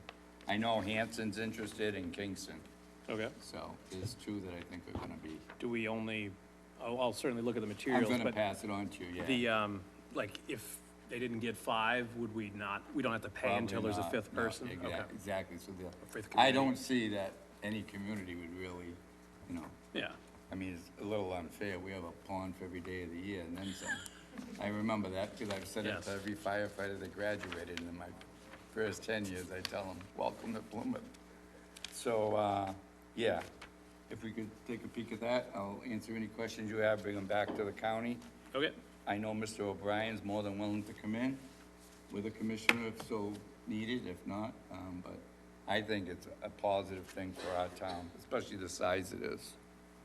So I will share that information with you also. I've given it all to Derek, and it's been a busy week, so. Okay, thank you. Okay, I have a couple more things. Okay. One, well, I think it's new business, it might be old business. He said, Mr. Cirque has said that he's been here 4 times or whatever. I mean, I think I would like to see this put on an agenda, if you so feel. If not, I'll make a motion to put it on a future agenda. I mean, I think it's worth looking at. And why I say this, look at the Full Sail. Look what happened there. Look what we have. we'll never see this piece of property again. I know they've talked to me about it. So for the record, have reached out to their attorney and asked him because I was arguing basically over the shared parking lot. Not so much arguing, but I had a hard time saying, as a town leader, we're gonna share these spaces with you and deny a citizen. And then I even went as far to go to David Gould another time and ask him if we could do the lot. He goes, Dickie, don't mess with it. I said, okay. I respect what they tell me. That's what they get paid for. That being said, I think this warrants conversation, and even if we maybe didn't go down that path, but I think we need to have a conversation and talk about it, and if we don't, there's other options we have. If it worked at one part of town, it should definitely work on that part. So, it's time to either act or get off the pot with that and the construction and all this other stuff. AC units, and this is new business, but, and the only reason I'm bringing it up for 2 reasons. One, I don't know what happened 5 years ago, okay? And I don't know how many units we need, but if someone can get us this information, I'd be more than willing to lead a chat. Well, depending, like I say, are we talking a couple hundred air conditioners, or are we talking 3,000? I mean, I can, I'll commit to a $5,000 kick-in if that'll handle sufficiently what they want, but we have no jurisdiction over so if we can get that worked out, when I say we, the people that I'm looking at in the audience and brought this up, then I'd be willing to go on it. And I'm gonna be a little more honest with you. I turned 66, and I got my first Social Security check, and I gave it away. So that's what I intend to do with my second check. If so be it, and I can do it for those, I'm gonna donate it. And if I have to, I'll give you the third one. Just because they're not showing off, because I don't need it right now. And if I can help somebody, that's how I am. And everybody knows that, so. There you go. If somebody can get me the information, how many units, and we can do it, I'll commit to $5,000, the first 5,000. Okay, Steve? All right, welcome. And then we're speaking of air conditioning units, and I'm gonna point, because I always get in trouble for that. It's just a Portuguese-Italian thing. Last year, whenever, we were dishing out ARPA money, and we put some aside for the schools. It was Nathaniel Martin, it was Nathaniel Martin, Cold Spring, and Hedge School to have cooling stations or air conditioners. And I would like to check with the school department to see if that was done. Did they get the ARPA money to do those projects? Do you know? I believe it was about $300,000.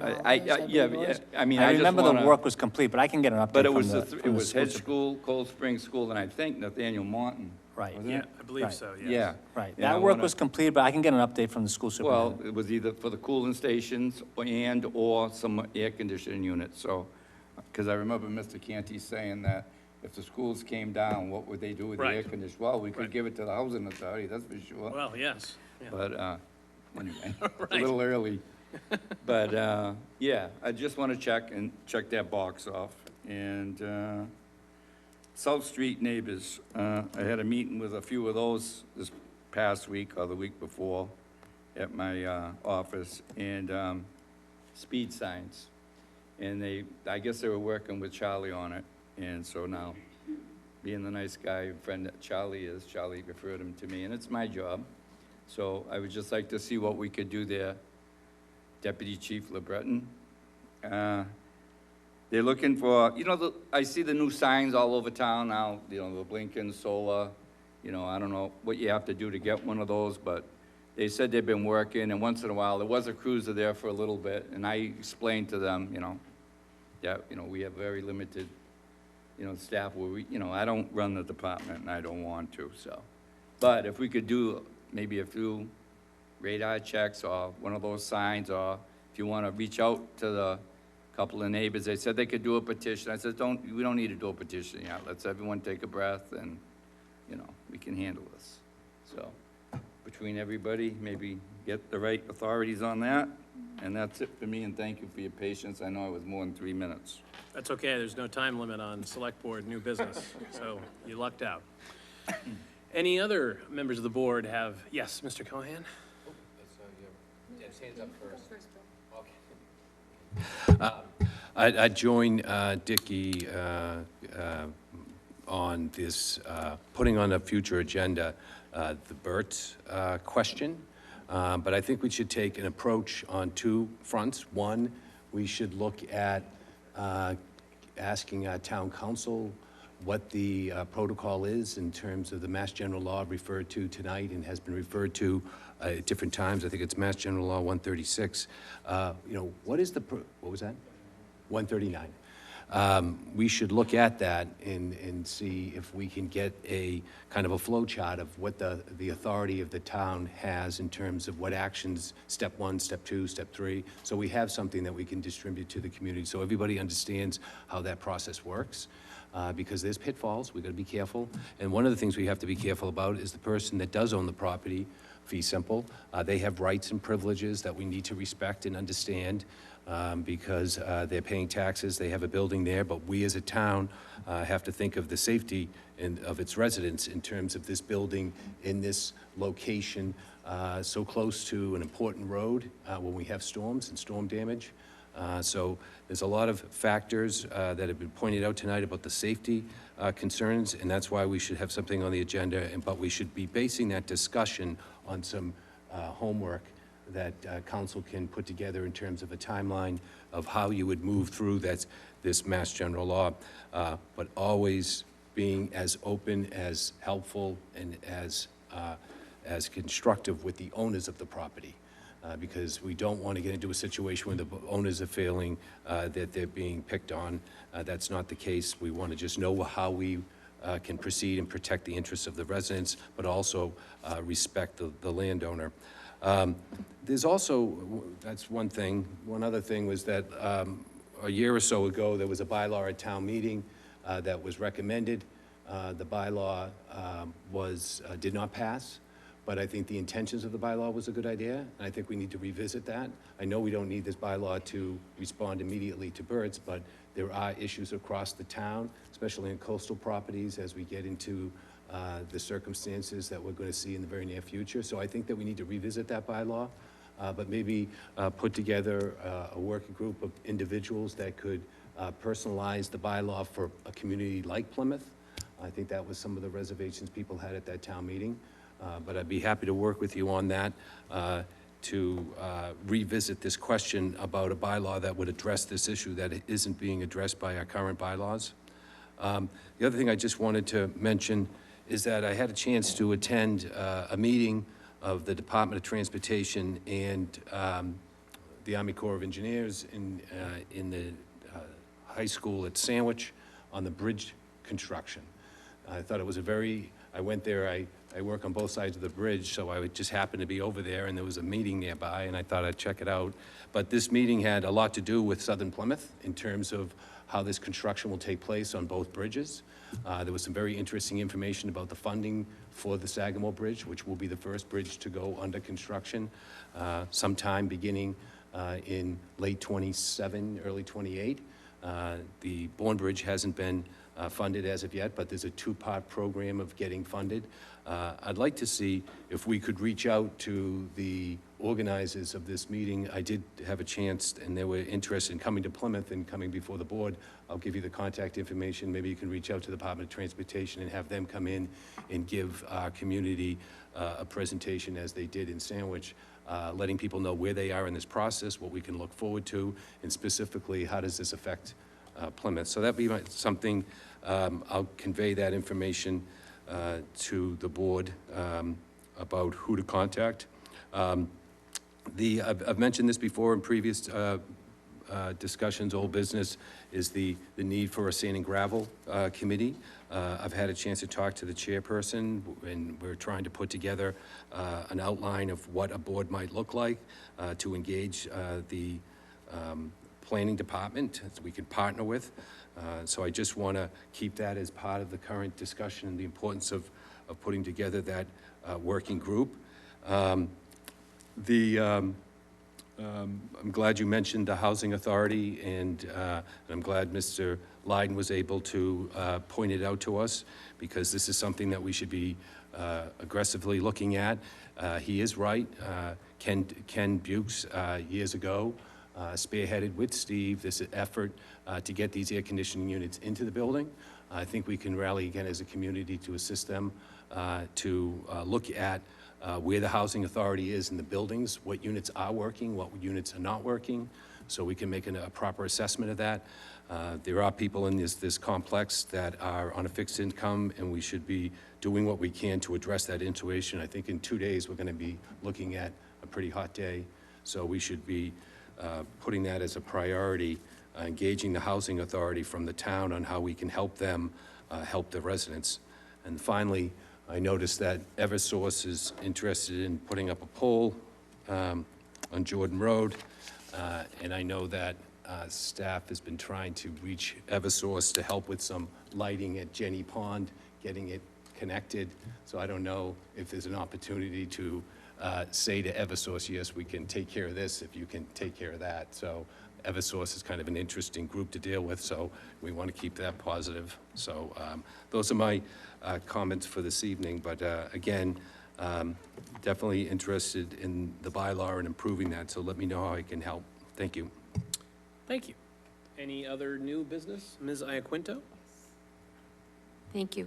First of all, I wanted to just take a minute to thank everyone who came tonight and in past meetings for public comment. I think we all do appreciate the patience that you all exhibit in waiting your turn to speak, especially when you come in with something very passionate that you want to talk about. Someone tonight wondered if we listened to what was the comment that the people was said in public comment, and if we took action. And I do want to say that we do, even though we are not able to address the commenters directly, we do take the comments in the spirit of continuous improvement and really do look for ways that we can do better going forward. So I just want to assure people of that. With that said, last week at the South Elementary School meeting, I had made a suggestion that we come up with some way to monitor the action items that we commit to. And we have started that process. Right now, it's just a Word document, but we are working to institutionalize that, and soon we'll all be able to have a nice document with all of the action items that we've committed to, a responsible party, timeframes, regular updates, and we'll work to institutionalize that so that we'll all have visibility into that information going forward. So I think that will be a very important communication tool for the select board as well as for the interested residents for some of the projects that we've been talking about. Now, one of the things on my list is an e-bike update on the regulations that we've been talking about. And I understand, Mr. Brindisi, that we do have some new information about that. Would you be able to share that with us? Yeah, if I could spend a minute just giving the board an update. So I had the opportunity to meet with town council yesterday to talk about advancing a bylaw at the fall town meeting around regulating these e-bikes and e-scooters. And given Massachusetts general law, we don't have a lot of flexibility in thinking about how we could provide further restrictions. So, one of the ideas was just to try to prohibit the use of e-bikes, say like on bikeways or bike trails. But then we were turned on to, there was a city in Rhode Island, I forget the name of it, that had issued this public release about e-bikes. And what the public release by this police department in Rhode Island was saying that they're going to start enforcing the Rhode Island statute. And so we started reviewing the difference of what they were proposing as enforcement actions and using the statute in Rhode Island as the rule of law. So the town council is now going to review the Rhode Island statute because they have very strict regulations, like, for example, prohibiting the use of e-bikes by an individual under the age of 16, for example. We don't have that in Massachusetts. So we're going to look at what Rhode Island does as far as a state as a whole, and maybe try to mimic some of their laws and then rewrite those state laws in Rhode Island into a local bylaw. when I met with town council, she did say that she's already had conversations with our Attorney General's office, who apparently has stated that there are no other cities in town who are contemplating drafting ordinances or bylaws as it relates to e-bikes. Given that, the AG's office has committed to work with the town of Plymouth to help us draft a bylaw that, if, assuming town meeting approves it, would pass muster when it gets sent to the Attorney General's office. So, given the fact that the warrant's going to open next week and close a couple of weeks thereafter, we won't be ready for the October town meeting, but we certainly will have something prepared by the close of the annual town meeting warrant, which closes on December 18th. So, assuming things go well, we'll have the ability to present a bylaw for town meeting to review and deliberate upon in April of 2026. That's really great news. Thank you very much. Sure. Other new business? So, in regards to the, Mr. Janelle, you don't usually have select board new business. I but know. Go ahead. Sorry to interrupt you. I just felt like this was probably the best time. The board appointed me as the select board liaison to the Comprehensive Wastewater Management Plan Committee. Oh my God, Citizens Advisory Committee. There we go. The CWMP CAC. And I just wanted to report back to the board that we had our first meeting yesterday, and it's a great group of folks, very interested in water quality in the town, very, very interested in master planning for sewer and other options. It's a very diverse committee made up of a chemist with a PhD, a gentleman who used to work for a regulatory agency, an engineer, as well as our engineers that we've had consulted. So I, again, want to thank the board for appointing me to the committee, and as of right now, we have no further updates other than we had our first meeting, and we're scheduling our second one for September. So if anybody's interested also in attending that meeting, I'll let you know when it's going to happen. But again, very positive feedback. Everybody's very interested, and we're moving forward with the process. So again, thank you for the appointment. Thank you. Anyone else? Mr. Cohan? It slipped by. I was looking at the agenda, looking for letters, and it fell under this section. But we did receive a letter asking about the early dismissal on the 3rd of July and how those employees will be recognized that were participating and not participating. I'm not sure if staff got the same letter that we received. I didn't see that letter, Okay. but I can tell you that all employees were treated fairly. Okay, I'll provide that letter for you that was sent to me. Thank you. All right. So in terms of new business, so in terms of the Burt's issue, I think the next steps, in my opinion, that we should pursue would be talking to both town council and inspectional services about what our options are, so that we can make an informed decision. Do we want to do what was suggested in public comment? Do we want to pursue a nuisance bylaw? Do we want to do a third thing? But we can certainly begin the process of having a presentation. These are our options, then picking from those options. If we do want to do what was suggested, we'd need to have a public hearing, which would require notice to the property owner and that role. So we can start the process of looking into that, and also considering, because Burt's is unfortunately not the only derelict or abandoned structure in the community. So I would prefer a solution that would be repeatable for others. Everybody knows Burt's, so it's a common lexicon, but I know when I was looking for a house, there's a house on South Street that was abandoned then, and that was 9 years ago, and it's still abandoned. And it's like you could stand on the porch in the house next to it and touch it. So it's right next to other people's houses. So I know exactly which yeah, one it was. it's tough. Like Burt's is an easy one to target, and Burt's is also one that we could reclaim the money from through the tax, because they haven't been doing anything with the property, but they've been paying their property tax bill. But some of these other ones may be in a different posture, and it may be harder for the town to address those. So I think a comprehensive solution should be examined, and then we can take a appropriate action as the board sees fit, but we can start the process in regards to that, if that's agreeable. Any other new business? Yes. Sorry, one more thing.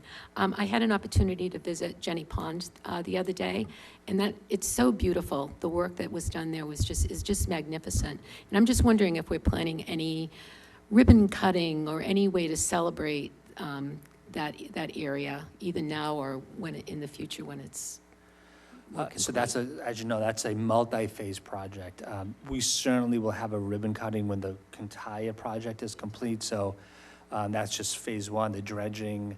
They're gonna, phase two will start this fall with a bypass of the dam, and then they'll make their way down with walkway improvements all the way down to Brewster Garden. So that's, I think it's got another 12 to 18 months of construction, so we are a ways away. But I think once everything's complete, yeah, we definitely will plan a big ribbon cutting. That's a $17 million project. So celebration to come? Absolutely. Okay.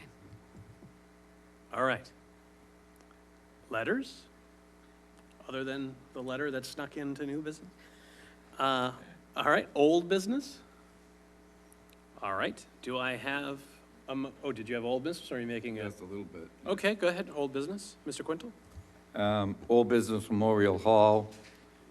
When we get ready to get our numbers in order, our house in order, before we start the budget process, what's your ideas on how much free cash we have and so on and so forth, so we could actually do an evaluation of how we might pay for that. I know we're gonna have a discussion on it, but maybe it's not a bad idea, instead of taking all the money and just spending it all this year, that we take a breath, do our contractual stuff, see how much free cash we have, and we know we have to buy public safety vehicles. We know the argument, you buy 8, you get the 8. I'm not talking about that, fire engines, because I've seen the community relying on Kingston for fire coverage in my time here.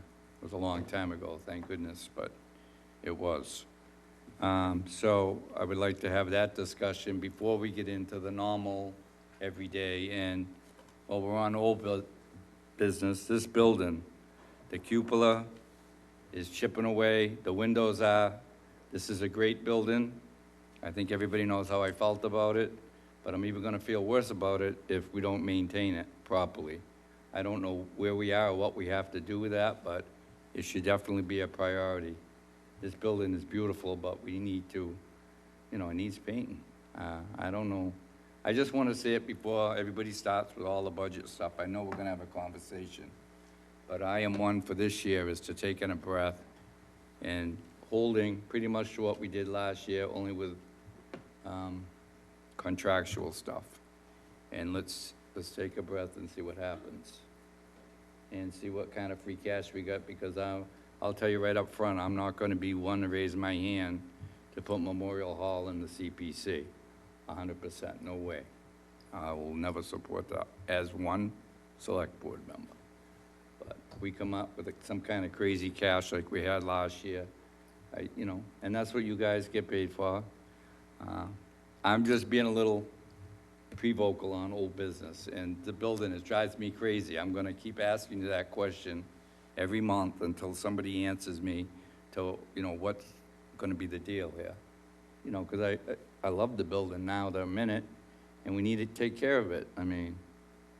So I just keep bringing it to everyone's attention. It's chipping. Every time I sit in that little conference room, I'm staring right at it, and it's driving me crazy.